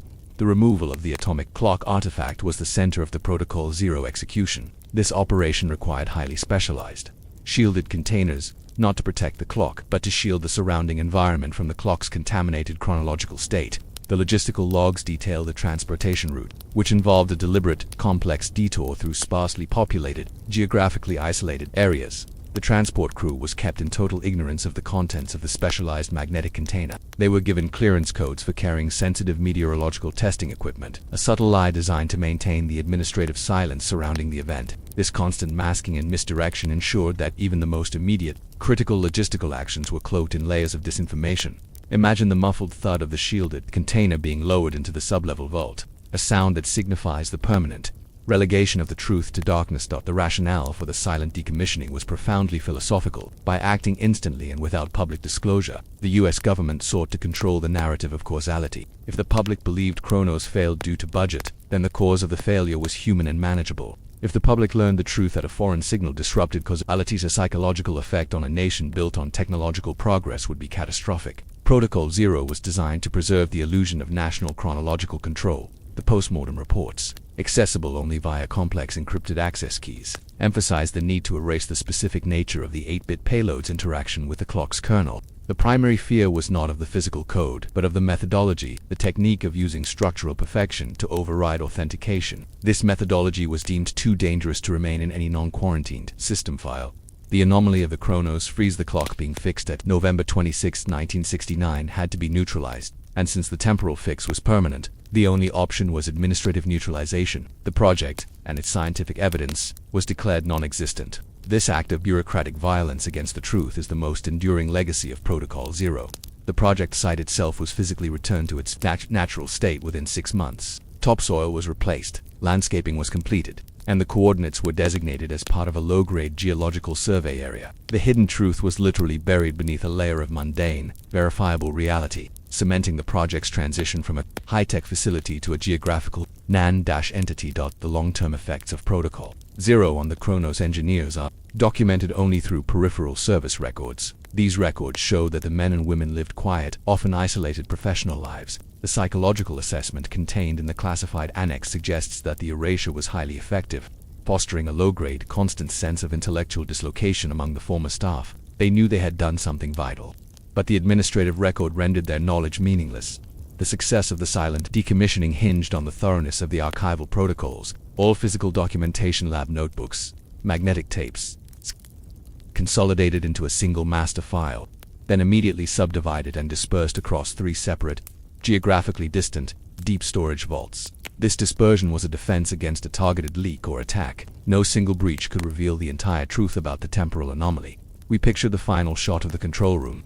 Before the foam spray, a sudden, brief flash of the clock screen display, still fixed at 11 hours, 59 minutes and 59 seconds. A ghostly image burned onto the photographic negative. The master index for these dispersed records was itself encrypted using a key known only to 3 senior intelligence officials, with a complex dead man switch ensuring that the key would be permanently destroyed if all 3 were compromised. This elaborate system demonstrates the high priority placed on maintaining the total administrative silence surrounding the Chronos failure. Protocol Zero also dictated a secondary level of erasure concerning all academic references to the project's Foundational science. Any government-funded university research grant that strayed too close to the concepts of absolute time synchronization, atomic frequency manipulation, or non-terrestrial digital signaling was quietly withdrawn or redirected. The goal was to create a zone of scientific vacuum around the project's core concepts, preventing independent researchers from accidentally stumbling upon the hidden truth. The project's ultimate fate was one of controlled historical evaporation.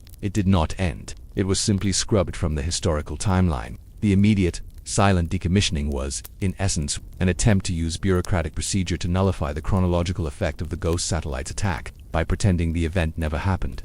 The government attempted to restore the integrity of the timeline.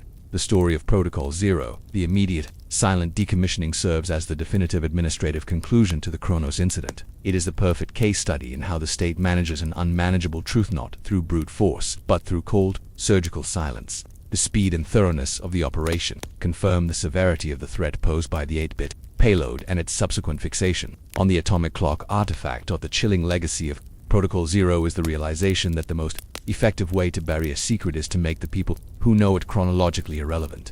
The engineers were not executed, they were simply detached from their own history. Narrator, sensory cue, soft and distant. Listen now to the quiet, rhythmic drip of condensation in the deep storage vault, a sound that emphasizes the slow, the steady flow of time that the Chronos network was forced to deny.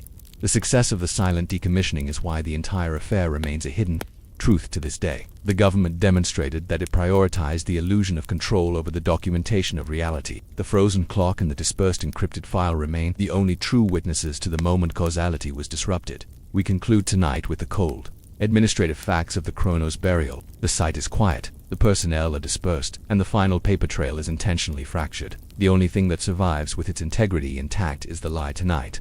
We delve into the most mundane document in the archive. The termination order for Project Chronos. On paper, the reason for the project's sudden, total decommissioning was simple: budgetary realignment. Effective December 1970. This single, concise administrative phrase is the official, verifiable, and absolute lie crafted by the state. The truth, buried beneath layers of encrypted financial codes, is that Chronos was flush with cash. It was terminated not because of cost, but because the atomic clock artifact was fixed by the 8-bit payload, confirming an unmanageable temporal anomaly. The project was not closed, it was neutralized. The public narrative of a budget cut was designed to prevent any journalistic or congressional inquiry from discovering the hidden truth of the ghost satellite and the successful chronological attack. The government used the most boring, easily accepted explanation to achieve the most profound erasure of a military secret. The file was stamped "never opened." Yet we begin tonight, the quiet documentation of the lie that concealed a war with time itself. The sound surrounding us is the low, repetitive shuffling of microfiche cards, the chosen archival format for documents deemed too sensitive for digital indexing. We are examining the actual budgetary file.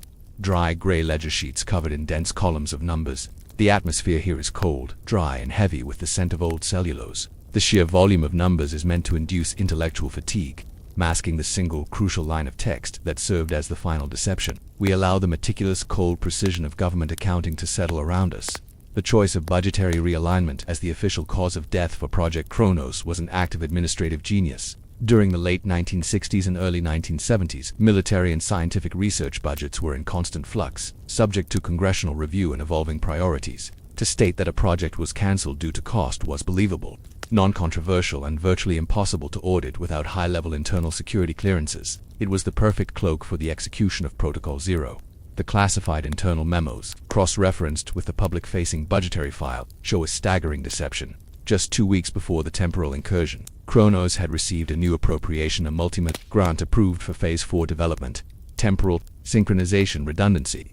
This funding confirmed the project was considered essential and long-term. The official statement of budgetary realignment directly contradicted every internal financial projection for CHRONOS. The hidden truth is that the government realized they could not admit the project failed because its fundamental premise, the control of time, was proven vulnerable. They needed a clean, simple, and administrative exit. Financial failure provides no intellectual threat. Temporal penetration provides an existential one. By using the budgetary lie, the government inoculated itself against the kind of intellectual curiosity that could lead a persistent journalist or academic to the frozen clock artifact. We visualize the crisp, clean edge of the budget sheet, sharply folded, a document that appears meticulously organized but hides a catastrophic truth. The primary function of the budgetary file was to neutralize the project's success, Had Chronos been shut down due to a visible technical failure, for example, hardware explosion, massive data loss, internal oversight would have demanded a technical post-mortem, which would have inevitably revealed the 8-bit payload and the ghost satellite. By claiming financial failure, the project was reduced to a simple accounting entry, the meticulous detail within the file, which shows correct dispersal of funds prior to December 1970, is a form of psychological misdirection. The overwhelming volume of accurate data is intended to assure the reviewer that the documentation is sound, thereby leading them to accept the final, brief lie without question. This active erasure through financial paperwork protected the secrets of the temporal anomaly far more effectively than any guarded vault. The budgetary file became the public-facing, security barrier wall of text and numbers designed to bore the investigator into submission. The financial logs, contained within the hidden annex of the Chronos file, revealed the logistical brilliance of the cover-up. The challenge for the government was not just shutting down the project, but cleanly siphoning off the remaining funds without alerting the Treasury Department's audit algorithms. The solution was found in a mechanism called a contingency research drawdown (CRD). The public-facing file states that remaining Chronos funds were returned to the general research pool. The classified ledger reveals that the funds were immediately transferred to a CRD account under the jurisdiction of a non-scientific agent, a deep intelligence unit, and relabeled for Advanced Temporal Stability Research. Note the precise, quiet scratch of a pen marking a large dollar amount, a sound that represents the final act of financial deception. This maneuver achieved two goals. First, it made the Chronos money trail go cold, ending any possible investigation into who inherited the project's remaining resources. Second, the new designation of the fund's temporal stability research confirmed that the government was not abandoning the field, but taking the lessons learned from the temporal incursion and conducting further, higher-level research, now entirely hidden from public and most congressional oversight. The hidden truth was that they continued to investigate the ghost satellite, just with a far greater degree of secrecy. The official narrative, the single lie, was reinforced by the project's closure date. By terminating Chronos in December 1970, the administrative paperwork aligned perfectly with the end of the U.S. fiscal year, making the financial closure seem routine and timely. This use of mundane bureaucratic markers to mask a massive security event is a classic signature of sophisticated intelligence operations. The budgetary file also played a key role in the erasure of the personnel. When the engineers were transferred under Protocol 0, their new positions and salaries had to be administratively justified. The file shows small compensatory realignment bonuses paid to the transferred staff, a legitimate-looking transaction that served as a final, quiet payout to ensure permanent compliance with the non-disclosure agreements. This financial incentive was the final, subtle piece of the bureaucratic cage built around the Chronos team. The sheer volume of meticulously faked supporting documentation, invoices, procurement logs, asset disposition reports suggests that the government invested significant personnel resources into crafting the budgetary narrative. The magnitude of the lie had to match the magnitude of the secret it was protecting. The secret was the anomaly, the successful temporal attack. The administrative deception inherent in the budgetary file relies on the principle of bureaucratic misdirection. The file is structured to draw attention away from the single, most important date, November 26, 1969, the day the clock froze.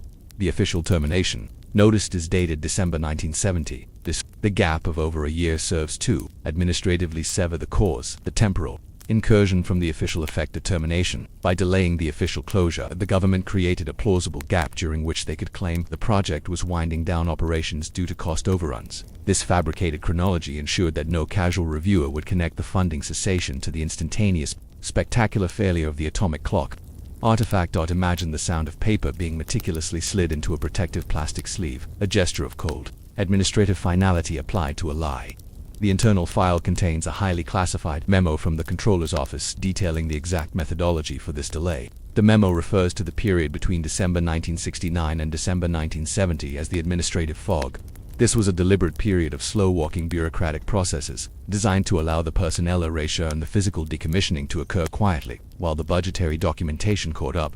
The single lie was therefore a lie of omission and delay, not just simple fabrication. It masked the operational timeline where the Chronos engineers were desperately trying to reverse the temporal fix. The official narrative suggests a slow, managed decline. The hidden truth was a rapid, immediate surgical shutdown. The power of the budgetary file is its ability to stand in for the project itself. To the public record, Chronos never ended in a spectacular failure. It just stopped existing when the money dried up. This prevents the project from ever becoming a subject of historical curiosity based on its scientific failure, thus protecting the secret of the encrypted 8-bit Payload and the signal that delivered it, the very existence of the comprehensive financial log showing zero debt and clean accounts at closure is the strongest circumstantial proof that the project did not fail due to management or cost. True budgetary failures leave messy, complex trails of outstanding invoices and contested assets. The Chronos file is too clean, too perfect, confirming that the entire administrative record was sanitized post-event by a high-level authority focused on damage control. To appreciate the severity of the deception, we must compare the Chronos budgetary file with documentation from real project failures of the era. Genuine cancellations due to budget often involved contentious internal memos, letters of protest from lead scientists, and lengthy negotiations over asset disposal. The Chronos file contains none of this human element. It is devoid of friction, dispute, or protest. This administrative stillness confirms the comprehensive nature of the Protocol Zero mandate. The silence in the paper trail mirrors the silent decommissioning of the facility. The scientists were not given the opportunity to protest the cancellation because their minds were focused on the terrifying implications of the temporal anomaly, and their movements were restricted. We picture the financial analysts reviewing the file, seeing the neatly balanced figures, and the digital flicker of a cursor confirming the final, neat lie. The political necessity of the single lie was paramount. Had the true cause temporal incursion from a potential adversary become public, it would have been a massive propaganda victory for the Soviet Union and would have caused widespread alarm over the security of civilian infrastructure. The government calculated that the minor administrative embarrassment of a budgetary failure was infinitely preferable to the profound psychological and security threat posed by the hidden truth. The complexity of the encrypted financial codes used for the fund dispersal further shields the secret. The money did not disappear. It was placed into an untraceable holding pattern, waiting for the intelligence agencies to determine how to proceed with the captured atomic clock artifact and the analysis of the ghost satellite's methodology. The financial deception was a tactical delay, buying the intelligence community time to understand a threat that defied current physics. The Chronos financial erasure demonstrates a crucial principle of modern espionage. Sometimes the most effective way to hide a revolutionary technological secret is to disguise it as a tedious administrative detail. The budgetary file is a masterclass in controlled transparency, showing everything except the only thing that matters. The final analysis of the budgetary file, why the official narrative is a single lie, concludes that the document is the single most enduring piece of evidence of the government's fear. It is a fabricated history, designed to replace the reality of a catastrophic temporal event with the mundane inevitability of bureaucratic attrition. The simplicity of the lie is its strength. The file's existence confirms that the problem was never solvency. The problem was security. The government spent vast resources and risked internal audit to create a perfect financial alibi for an unmanageable scientific paradox. The hidden truth is that the cost of Chronos was not measured in dollars, but in the potential loss of chronological integrity across the entire digital domain. Listen now to the quiet, subtle scratch of the microfiche reader as it winds through the endless pages of numbers, the repetitive sound of a meticulously manufactured deception. The budgetary lie protects the location of the atomic clock artifact and ensures that the classified data on the 8-bit payload remains fragmented and unsearchable by public means. The official closure is a closed loop, an administrative perfection that shields the chaotic, open-ended reality of the temporal anomaly. We close tonight with the cold, a hard realization that the most terrifying secrets are often signed off with the least controversial paperwork. The budgetary file is not a record of financial accounting. It is a declaration of war against the free flow of information. Tonight we follow the human element of the Chronos incident. The most disturbing outcome of Protocol Zero was not the physical destruction of the facility, but the clean surgical erasure of its 40 core personnel. These were the highly specialized physicists and engineers who witnessed the atomic clock artifact freeze onto the impossible date. They were the key holders of the hidden truth. The official records, masked by the budgetary file lie, show simple voluntary reassignments, but the classified personnel files, meticulously encrypted and fragmented, to reveal something far more insidious, a deliberate campaign to make these individuals chronologically irrelevant. They were forced to vanish not by death, but by bureaucratic isolation. The security apparatus understood that the human mind was the only permanent file containing the knowledge of the temporal anomaly and the 8-bit payload. The goal was to render that knowledge permanently inaccessible. The file was stamped never open, yet we begin tonight. The quiet documentation of the engineers who became ghosts. In the administrative system, the sensory mood is one of profound cold dislocation. We are examining the transfer document, stiff, brittle forms with minimal information, stamped repeatedly with TS-Wave top secret waiver erasure. The atmosphere in this section of the archive is sterile and dry. reflecting the emotional vacuum created around these individuals. The only sound is the soft, rhythmic flip of microfiche cards, revealing one generic record after another. We allow the methodical, cold precision of administrative nullification to settle around us. The speed of the personnel operation following the temporal incursion was unprecedented. Within 24 hours of the atomic clock artifact freezing, the 40-core Chronos staff members were isolated. They were escorted from the Nevada facility under military guard, not as prisoners, but as assets decontaminated with knowledge to remain in circulation. The decision to execute the complete personnel erasure was based on the security doctrine that knowledge of the 8-bit payload's functionality constituted an intolerable threat to national security. Any single engineer retaining the full context of the signal, its mathematical perfection, its non-terrestrial origin, and its absolute power to disrupt causality, was considered a critical failure point. The staff transfer was managed by an entity documented only as the Cognitive Stabilization Unit. The role of the CSU, detailed in the highly classified addendums to Protocol 0, was not merely logistical, it was psychological. Their primary task was to ensure the successful transfer included the complete internalization of the non-disclosure agreements, transforming the engineers from active participants in a revolution to passive recipients of a historical lie. We visualize the blank, institutional walls of the temporary holding areas, sound-dampened environments designed to eliminate external stimuli and facilitate cognitive neutralization. The engineers were not debriefed about the anomaly. They were immediately fed the official narrative. Chronos was a failure due to management and budget, and they were being compensated and relocated to new, stable positions. The transition was crafted to be smooth, seamless, and emotionally numbing, providing no point of resistance or rebellion. The budgetary file provided the perfect cover for this.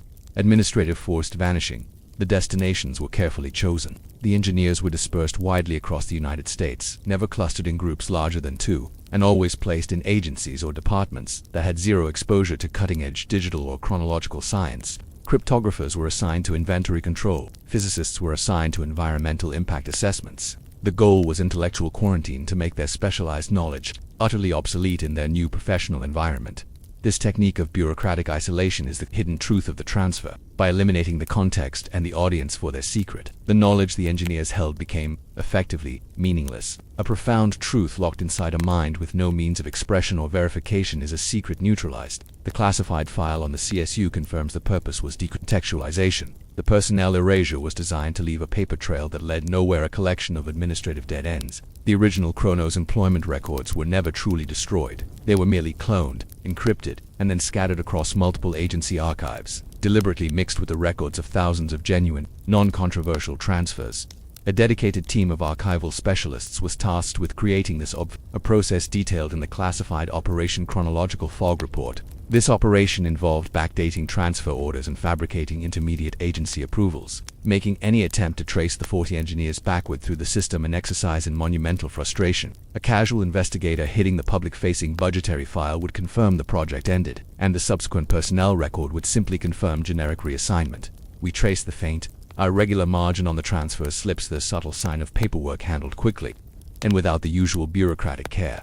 The records show that the engineers received substantial, lump sum transfer payments, disguised as relocation and severance bonuses. This financial pacification was the final layer of the silent decommissioning. The money served as a reward for silence and a means to ensure they could settle into their new, isolated lives without financial duress that might lead to desperate behavior or contact with foreign entities. The true paradox of the Personnel Vanish is that the individuals themselves remained under constant, passive surveillance. The file contains status reports which are disguised as routine civil service performance reviews.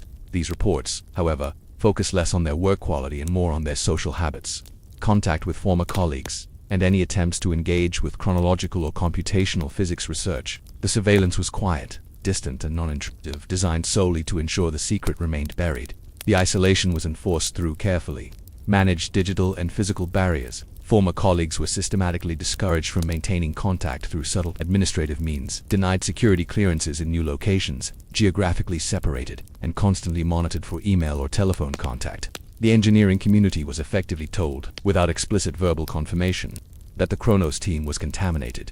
The anomaly of the temporal fix created a need for these human ghosts, but government could not risk the engineers who had physically witnessed the clock freeze at 11 hours 59 minutes and 59 seconds p.m. ever speaking the hidden truth in a unified voice.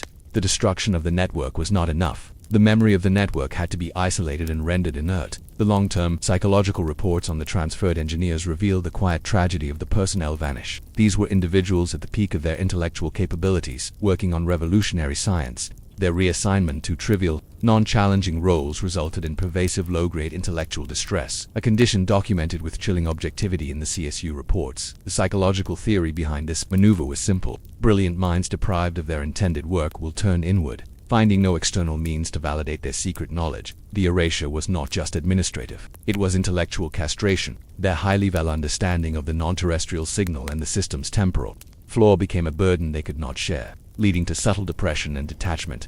Imagine the sound of a dull, rhythmic tap-tap of a finger on a desk, the subconscious manifestation of a mind endlessly cycling through a complex, forgotten equation. The classified addendums note that the most critical personnel, those involved in the direct testing of the 8-bit payload, were moved the furthest and placed in the most intellectually barren roles.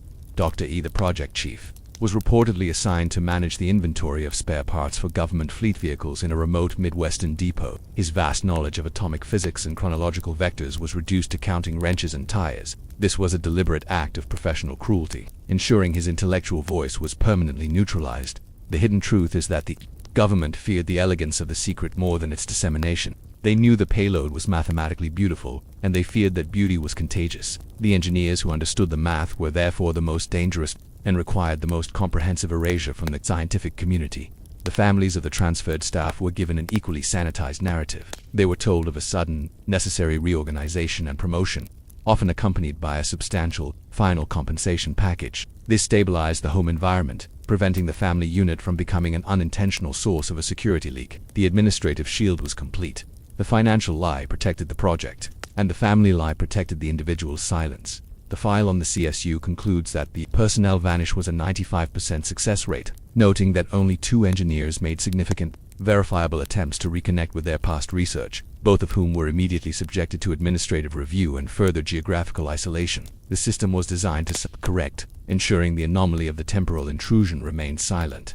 The phrase "paper trails to nowhere" perfectly describes the archival debris left by the Personnel Vanish. We are not dealing with missing persons. We are dealing with deliberate archival misdirection. The file contains copies of the new assignment orders documents that appear perfectly legitimate but contain subtle, chronological flaws visible only to an expert eye. For instance, several transfer orders are stamped with an authorization date that precedes the official project closure date in the budgetary file. This chronological overlap was intentionally created to muddy the waters. Did the project end first, or did the personnel leave first? This intentional administrative confusion was the final layer of encrypted security, designed to deter internal audit. We picture the digital record of an engineer's service history, a sudden, abrupt shift from high-level physics to municipal infrastructure management, a chronological jump that defies logical career progression.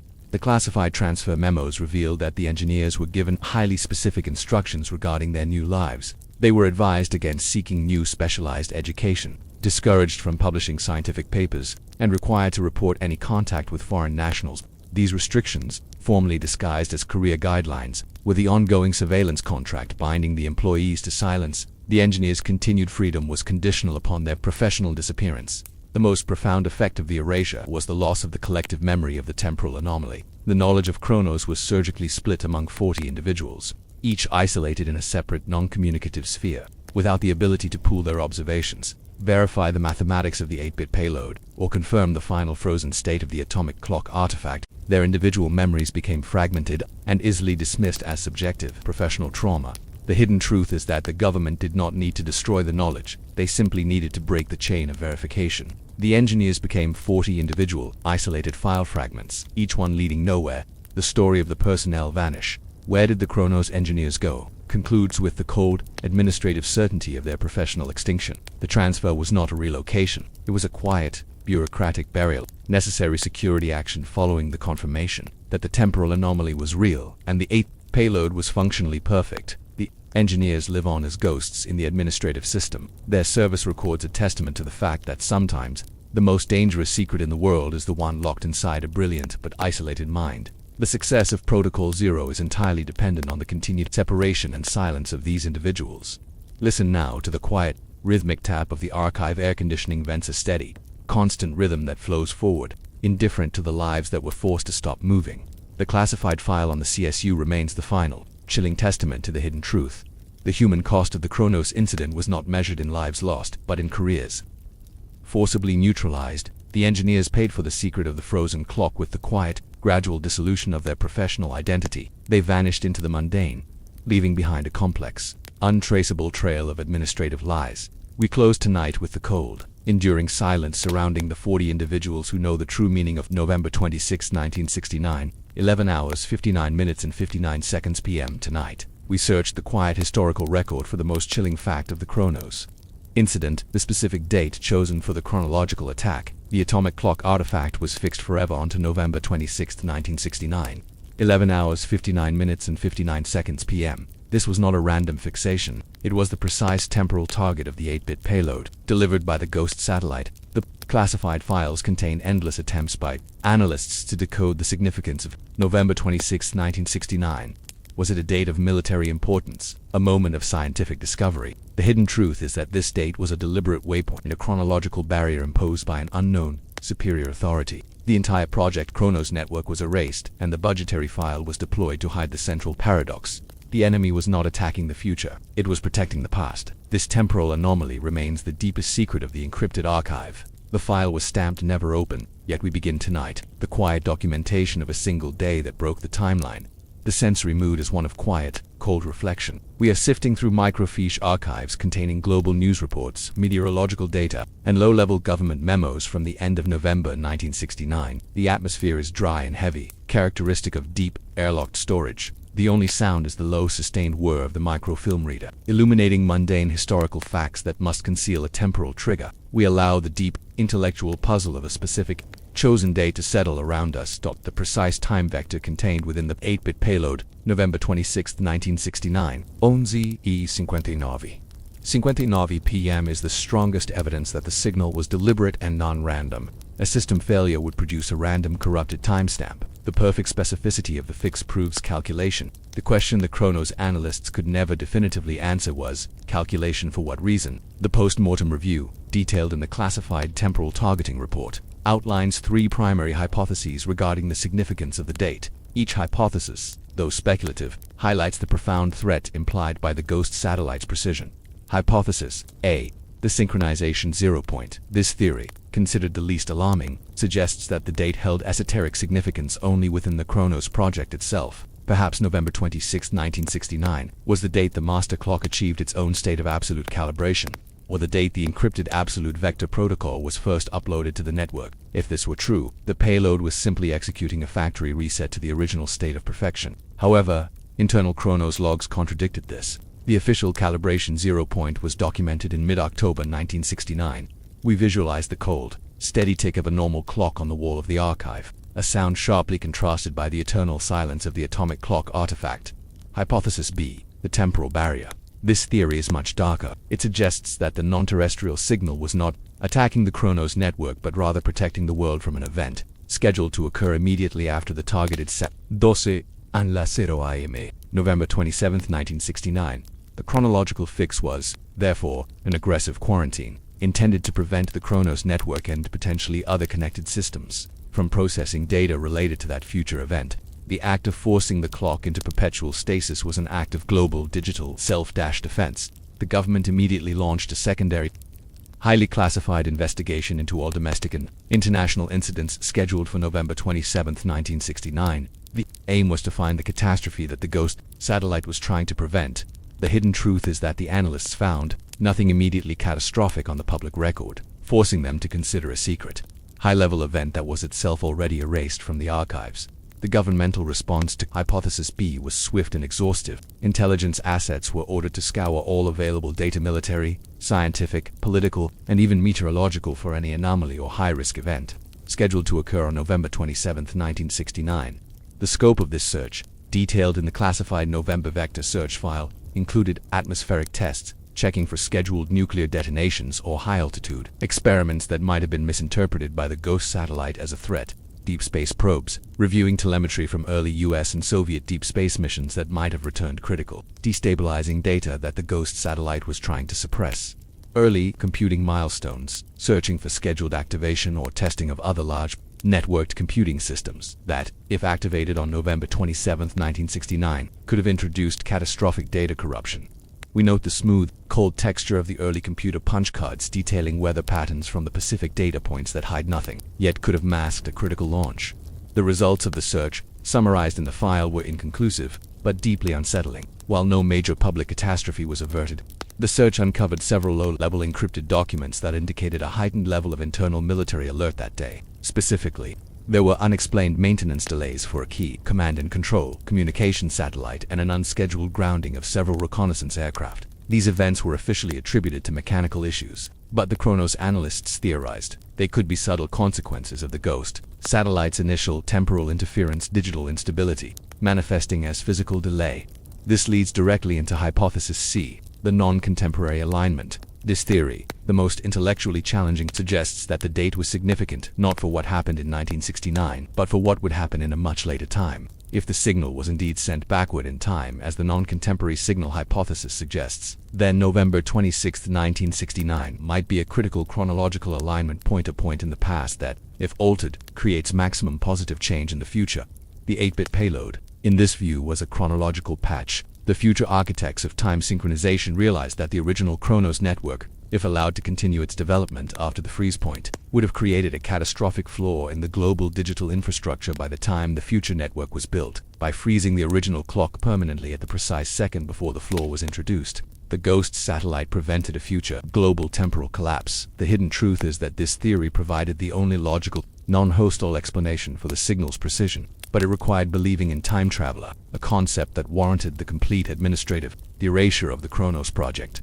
The investigation into the significance of November 26, 1969 also explored the physical universe. Could the date correspond to a rare astronomical event or a critical orbital alignment that the ghost satellite was using as a trigger? This inquiry, conducted by military astrophysicists, is detailed in the classified Celestial Chronology report.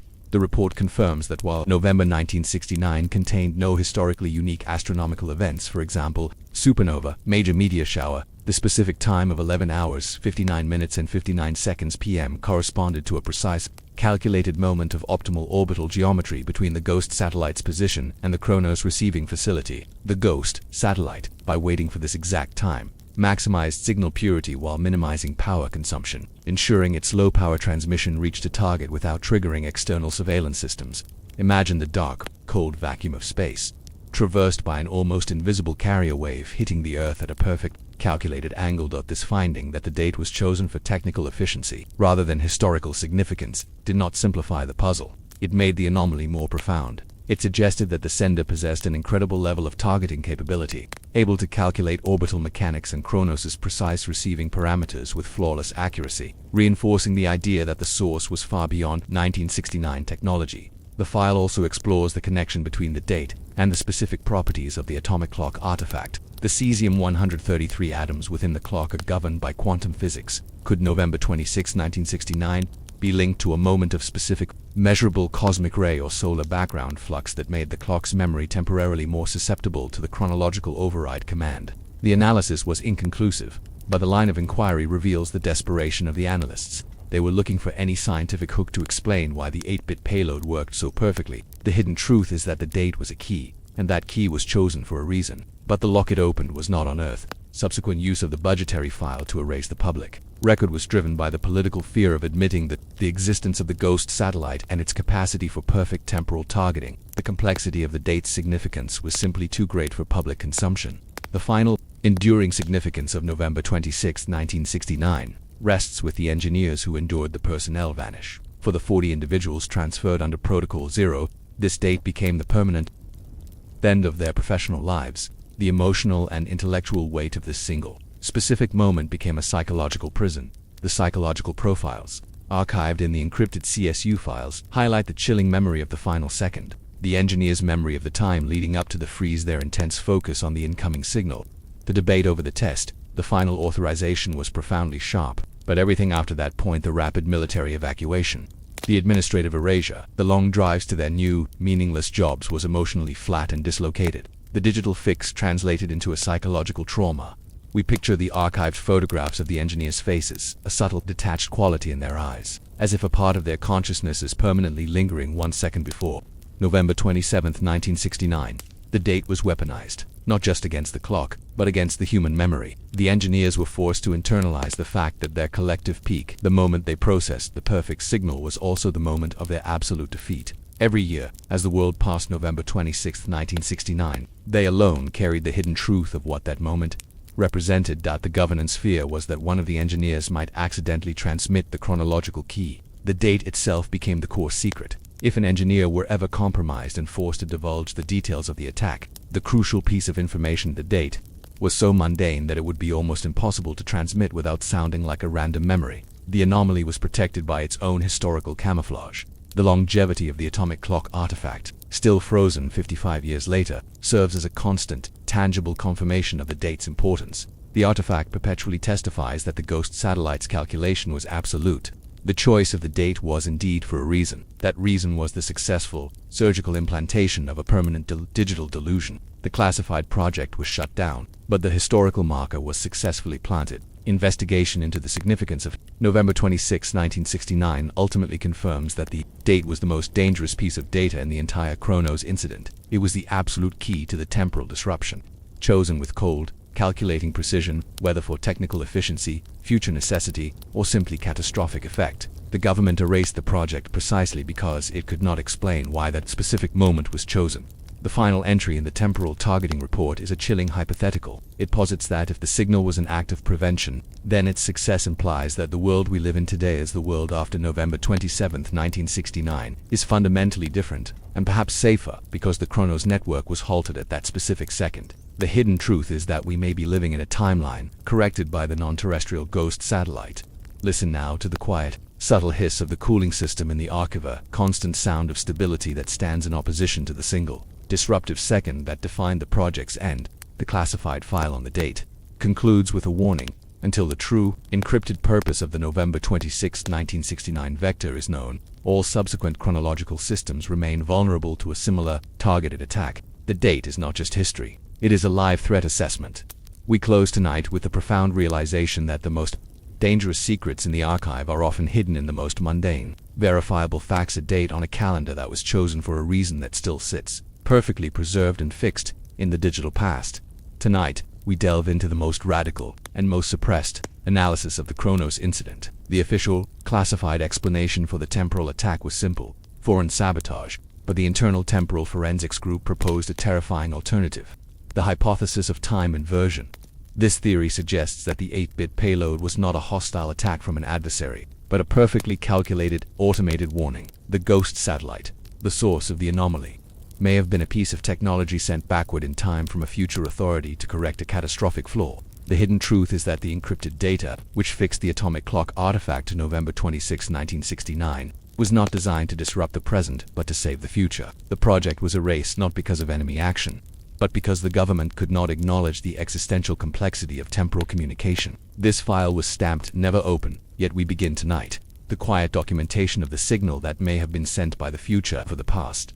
The sensory mood is one of profound, cold speculation. We are examining the theoretical white papers and heavily redacted analytical summaries compiled by the temporal forensics group, the only people permitted to engage with the non-conventional physics of the event. The atmosphere is sterile, the papers stiff and brittle. The only sound is the soft, continuous worry of the air filtration system, creating a mechanical barrier against the chaotic ideas contained within these documents. We allow the deep intellectual possibility of non-linear time travel to settle around us. The hypothesis of time inversion emerged as a direct response to the perfection of the 8-bit payload. If the signal was a hostile attack from a 1969-era adversary, the analysts argued, the signal would have been complex, randomized, and inherently flawed. Adversarial signals contain the noise of human intent. The ghost satellite's transmission, however, was minimalist, elegant, and perfectly structured to meet the Chronos system's deepest mathematical needs. Its perfection suggested not hostility, but ultimate authority. The theory posited that the signal originated from a period far beyond 1970, a time when human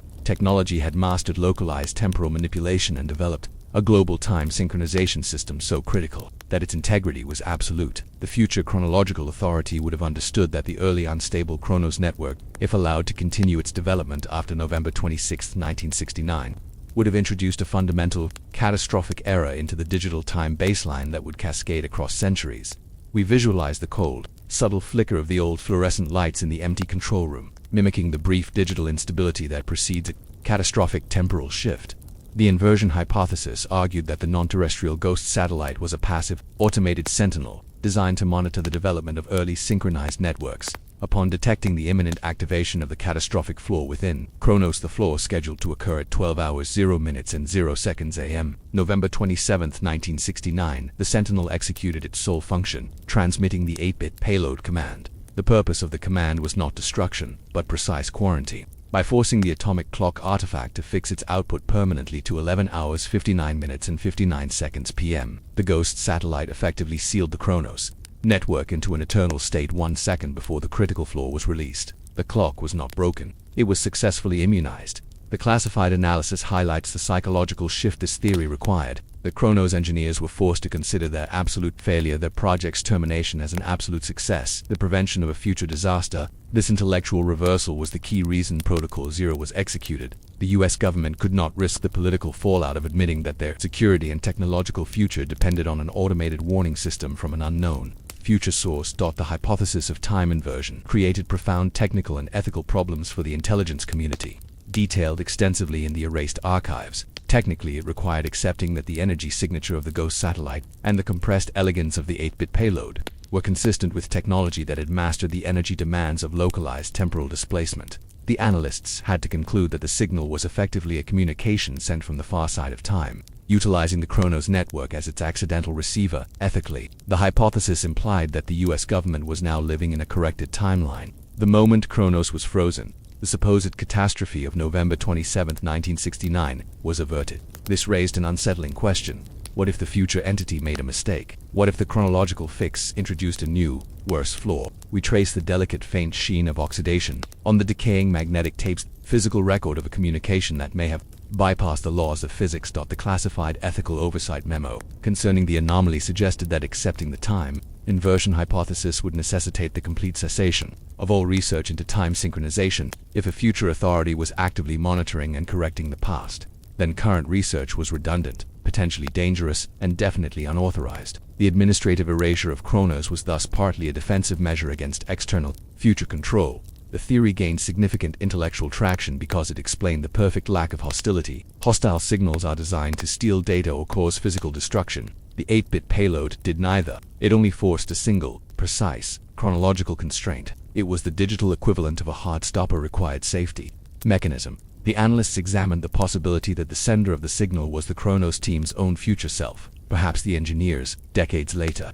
Having solved the problem of the temporal flaw, realized the only way to fix it was to send the simple, potent command back to their 1969 selves. This closed loop was both scientifically satisfying and deeply unsettling, implying that the project was doomed to fail and then fix itself through a terrifying paradox. The ultimate conclusion of the temporal forensics group was that the time inversion hypothesis was statistically more likely than the existence of a contemporary, that adversary with such superior, undetectable technological capacity. This shocking conclusion had to be entirely neutralized by Protocol Zero. The hidden truth that the US was operating under the surveillance and control of its own future was the most dangerous secret the government faced. The administrative suppression of the hypothesis of time inversion was the central mandate of the informational quarantine. The theory itself was deemed destabilizing for the Cold War context, where technological certainty was paramount. The very existence of the idea had to be contained by a profound erasure. Specific internal reports detailing the time inversion model were moved to a unique FILA, non-verifiable physics collection, and were sealed with multi-layer custom encrypted keys. Access was restricted to a single individual within the intelligence community, whose identity remains classified to this day. The very act of classifying the theory as rigorously as the 8-bit payload itself confirms the threat level of the idea. Imagine the sound of the thick, lead-lined cover being clamped shut over the documents a physical attempt to quarantine the corrosive concept of future control. The Personnel Vanish of the Temporal Forensics Group was the most thorough of all Chronos personnel. Unlike the engineers, who were reassigned, the forensics analysts were given immediate, early retirement under permanent, severe non-disclosure agreements. They were paid handsomely but professionally silenced and isolated, ensuring the concept of the time inversion hypothesis died with their departure from the active scientific community. The budgetary file provided the necessary camouflage, allowing the high cost of their severance and early retirement packages to be disguised as routine administrative scaling. The complexity of the financial lie was used to mask the ethical dilemma of silencing physicists for suggesting a theory that happened to be scientifically elegant and highly probable. The anomaly of the atomic clock artifact, its perfect stasis at a specific past moment, is the most persistent physical argument for the time inversion hypothesis. If the signal was a random attack, the clock would have been corrupted or destroyed. Since it was fixed with perfect mathematical precision, it suggests a calibration and intentional, constructive act designed to freeze a specific flaw. The clock is a physical marker for a successful temporal intervention. The quiet dread generated by this hypothesis is that we cannot verify its truth without running the risk of reactivating the original temporal flaw. We cannot proceed past the fixed point of November 26, 1969, without potentially destabilizing the timeline that the ghost satellite sacrificed the Chronos project to protect. The present itself is conditional on that single, frozen moment. The most sustained debate within the classified cleanup operation was the distinction between prevention and sabotage. The hypothesis of time inversion recast the event as prevents an act of self-correction by the human species across a vast chronological distance. The standard intelligence view framed it as sabotage, an immediate threat from a Cold War adversary. The difference dictated the official response. Sabotage required retaliation and a public lie, the budgetary file. Prevention, however, required total silence and cooperation with the unknown source. The government ultimately chose the path of least administrative resistance, opting for the sabotage narrative because it aligned with existing Protocol Zero procedures. They treated the potential warning as an attack, ensuring the hidden truth of the signal's constructive intent remained deeply erased. We pictured the archived photographs of the lead analysts, staring at the complex graphs of the signal trace, the visual record of an energy pattern that contained no signature of MALEVOLENCE. The analysis of the signal's data structure confirmed that the 8-bit payload contained no destructive code, only the chronological command. This was a strong argument for the time inversion theory. Hostile code typically includes self-propagation or system destruction commands. The payload was surgically clean. It fixed the clock and then went silent, its function complete. This level of technical restraint suggested a purpose far beyond simple adversarial destruction. The concept of a warning from the past is a contradiction in terms, but that is precisely the core of the paradox. If the signal originated from the future, it was warning the past, the Chronos team, about an event that would occur in the future of the signal. November 27, 1969. The linguistic and chronological gymnastics required to process this possibility were deemed too disruptive for the command structure. The file notes that the strongest opponent of the time inversion hypothesis was the Secretary of Defense, whose memo simply stated, if we allow that time is conditional, the chain of command is obsolete.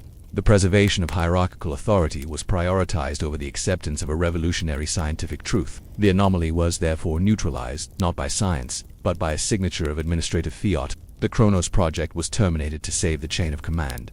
The hypothesis of time inversion was the signal, a warning from the past, remains the most elegant and unsettling explanation for the Chronos incident. It suggests that the project was the unwitting target of a successful, desperate attempt at chronological self-correction. The Personnel Vanish, the budgetary file lie, and Protocol Zero were all administrative fallout from the government's refusal to accept that the present was being managed by its own future.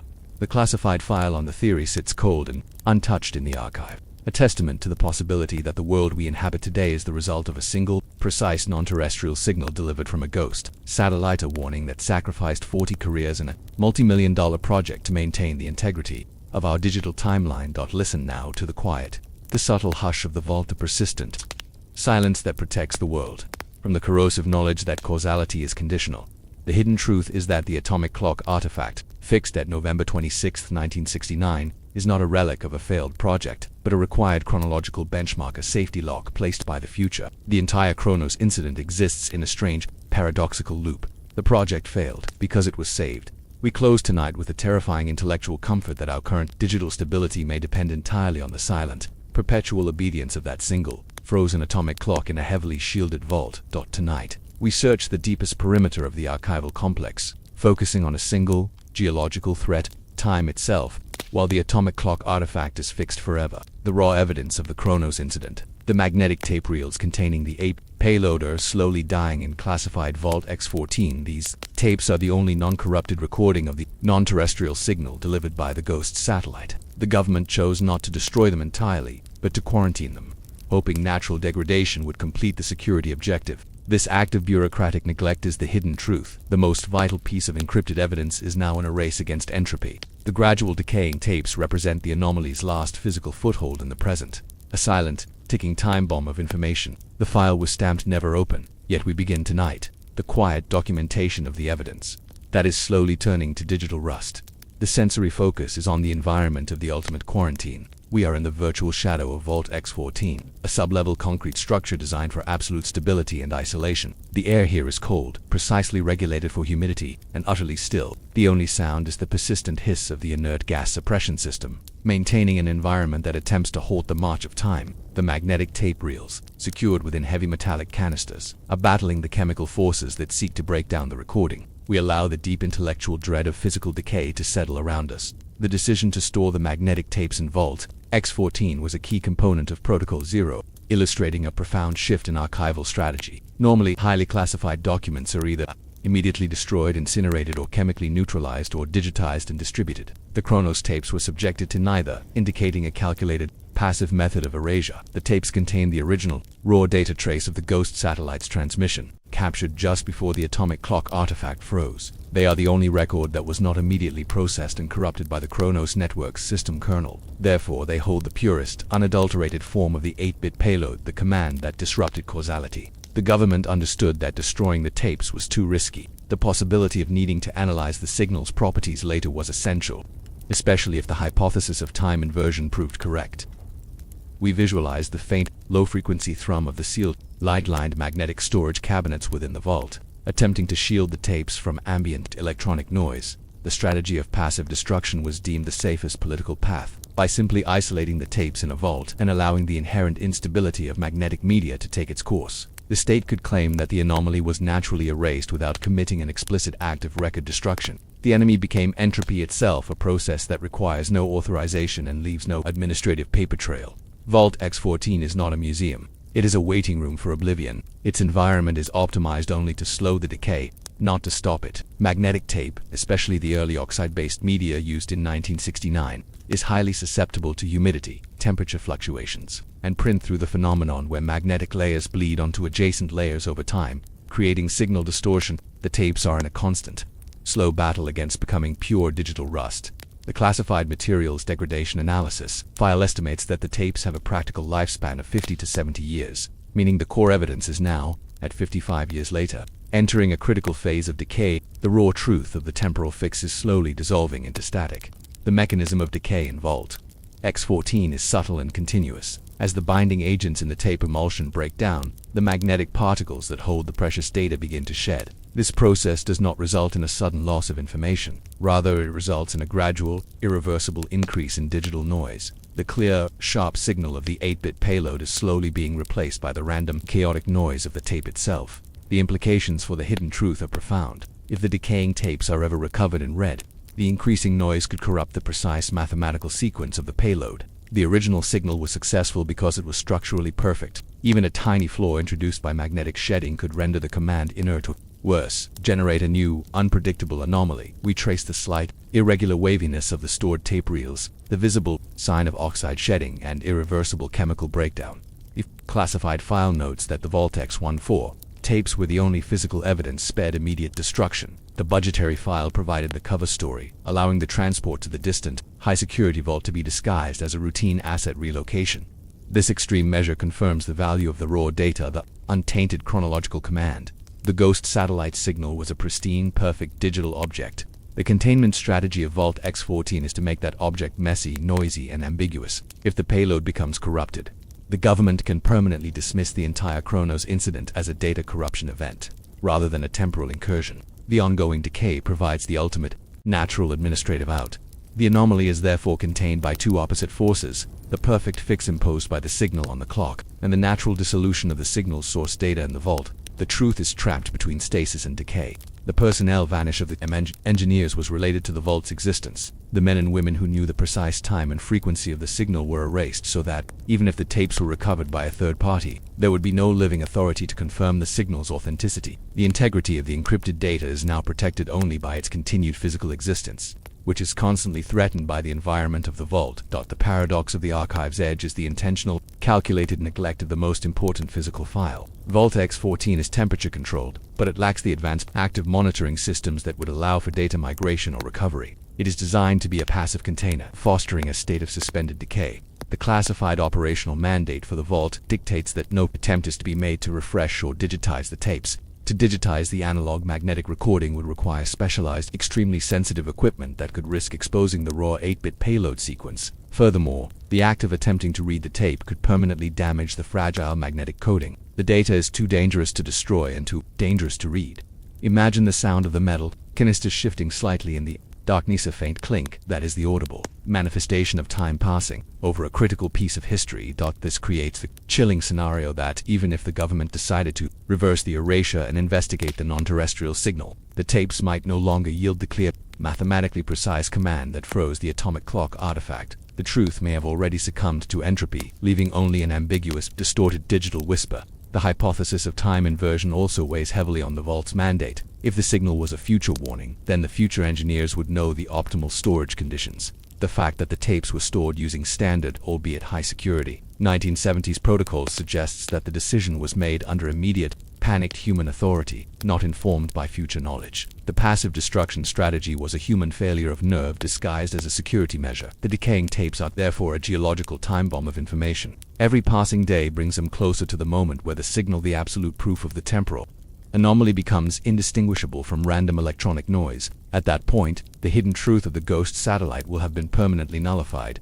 The very location of the vault is another layer of encrypted security. Its coordinates, detailed in highly restricted file fragments, are disguised as a seismic research station, ensuring that the heavy security presence is justified by a believable, boring scientific endeavor. The true secret is the contents, the physical proof of the one moment when human technology was defeated by chronological certainty. The strategic threat posed by the decaying tapes in classified Vault X14 is two. First, the threat of natural destruction. Second, the threat of unauthorized recovery. Despite the extreme security, the existence of the raw data, the literal smoking gun, poses an irresistible target for external intelligence operations or dedicated, deep-level civilian archivists.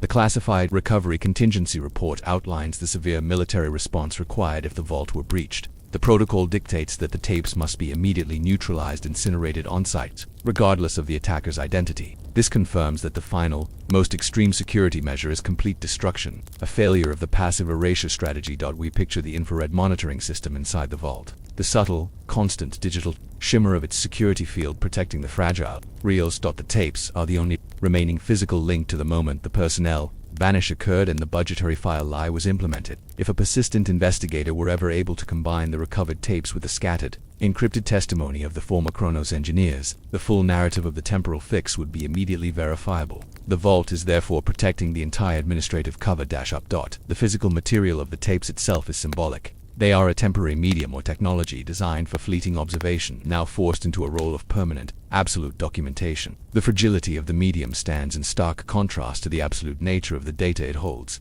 The perfect, mathematically flawless command, this contrast heightens the sense of quiet dread. The most important secret is held by the least reliable technology. The analysis of the potential decay rate is a constant, low-level activity within the intelligence community. They monitor the environment of the vault, constantly calculating the moment when the signal-to-noise ratio drops below the threshold of intelligibility. They are passively waiting for the moment when the anomaly set. The hidden truth is that the government is hoping for the natural processes of the Earth to do the job that Protocol 0 dared not do, that the archive's edge. Decaying tapes in classified Vault X14 represents the final, tangible vulnerability of the Chronos incident. The tapes are the ticking clock of the secret, slowly counting down to the moment when the raw, perfect data of the 8-bit payload is lost forever. They are the fragile core of a vast, complex security measure, symbol of the government's failure to fully destroy the evidence of a temporal fix. The tapes remain the only hope for a full, uncorrupted understanding of the non-terrestrial signal's structure and its true purpose, whether it was sabotage or a protective warning under the hypothesis of time inversion.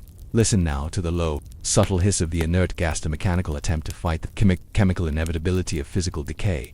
The classified file on the tapes will one day close, whether that closure comes from a successful security breach or the slow, geological process of decomposition. The result will be the same. The truth about November 26, 1969 will be permanently obscured. The digital rust is winning the final battle. We close tonight with the realization that the most dangerous enemy of a hidden truth is not a powerful adversary, but the slow, indifferent passage of time. Tonight, we confront the ultimate paradox of the Chronos incident, the most chilling and ultimately classified. Theory explaining the anomaly asks, Did Chronos receive a message from its own future? This non-linear possibility provides the only.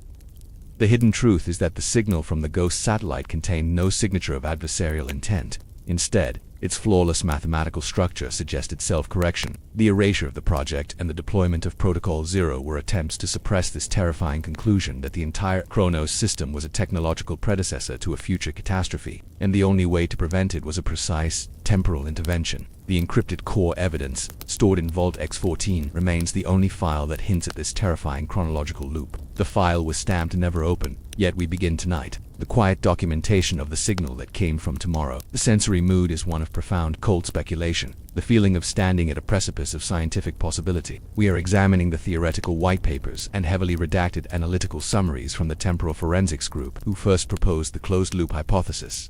The atmosphere here is cool, sterile, and heavy with the scent of ozone, the smell of high-voltage systems and disruptive physics. The only sound is the low, sustained hush of the vault environment. Attempting to impose stillness upon a history that refuses to be linear, we allow the deep, intellectual dread of temporal paradox to settle around us. The unanswered question is the logical endpoint of the entire Chronos investigation. The evidence against simple adversarial sabotage is overwhelming.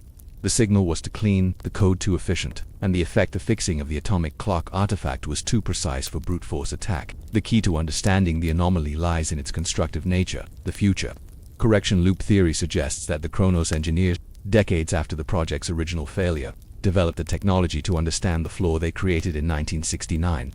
This flaw, if allowed to develop into the modern era, would have led to a catastrophic, perhaps civilization, digital collapse, total loss of chronological integrity across all global networks. The future engineers, unable to fix the flaw in their own time, realized the only corrective action was a temporal intervention. They used their advanced knowledge to construct the ghost satellite, a simple, automated, disposable time portal and program it with a single, absolute command, the 8-bit payload. The mission: find the original Chronos master clock and force it into an eternal quarantine state 1 second before the flaw's activation. We visualize the cold, subtle worry of the magnetic tape reels in the vault, recording the final, desperate transmission from a future that needed to save its own past. This hypothesis beautifully explains the significance of November 26, 1969. It was not a random choice, nor a hostile one, but a critical surgical marker, the exact moment the temporal cancer began to spread. By forcing the original network to believe it was eternally stuck on that safe date, the future entity successfully quarantined the chronological poison, creating a corrected, stable timeline for us to inhabit today.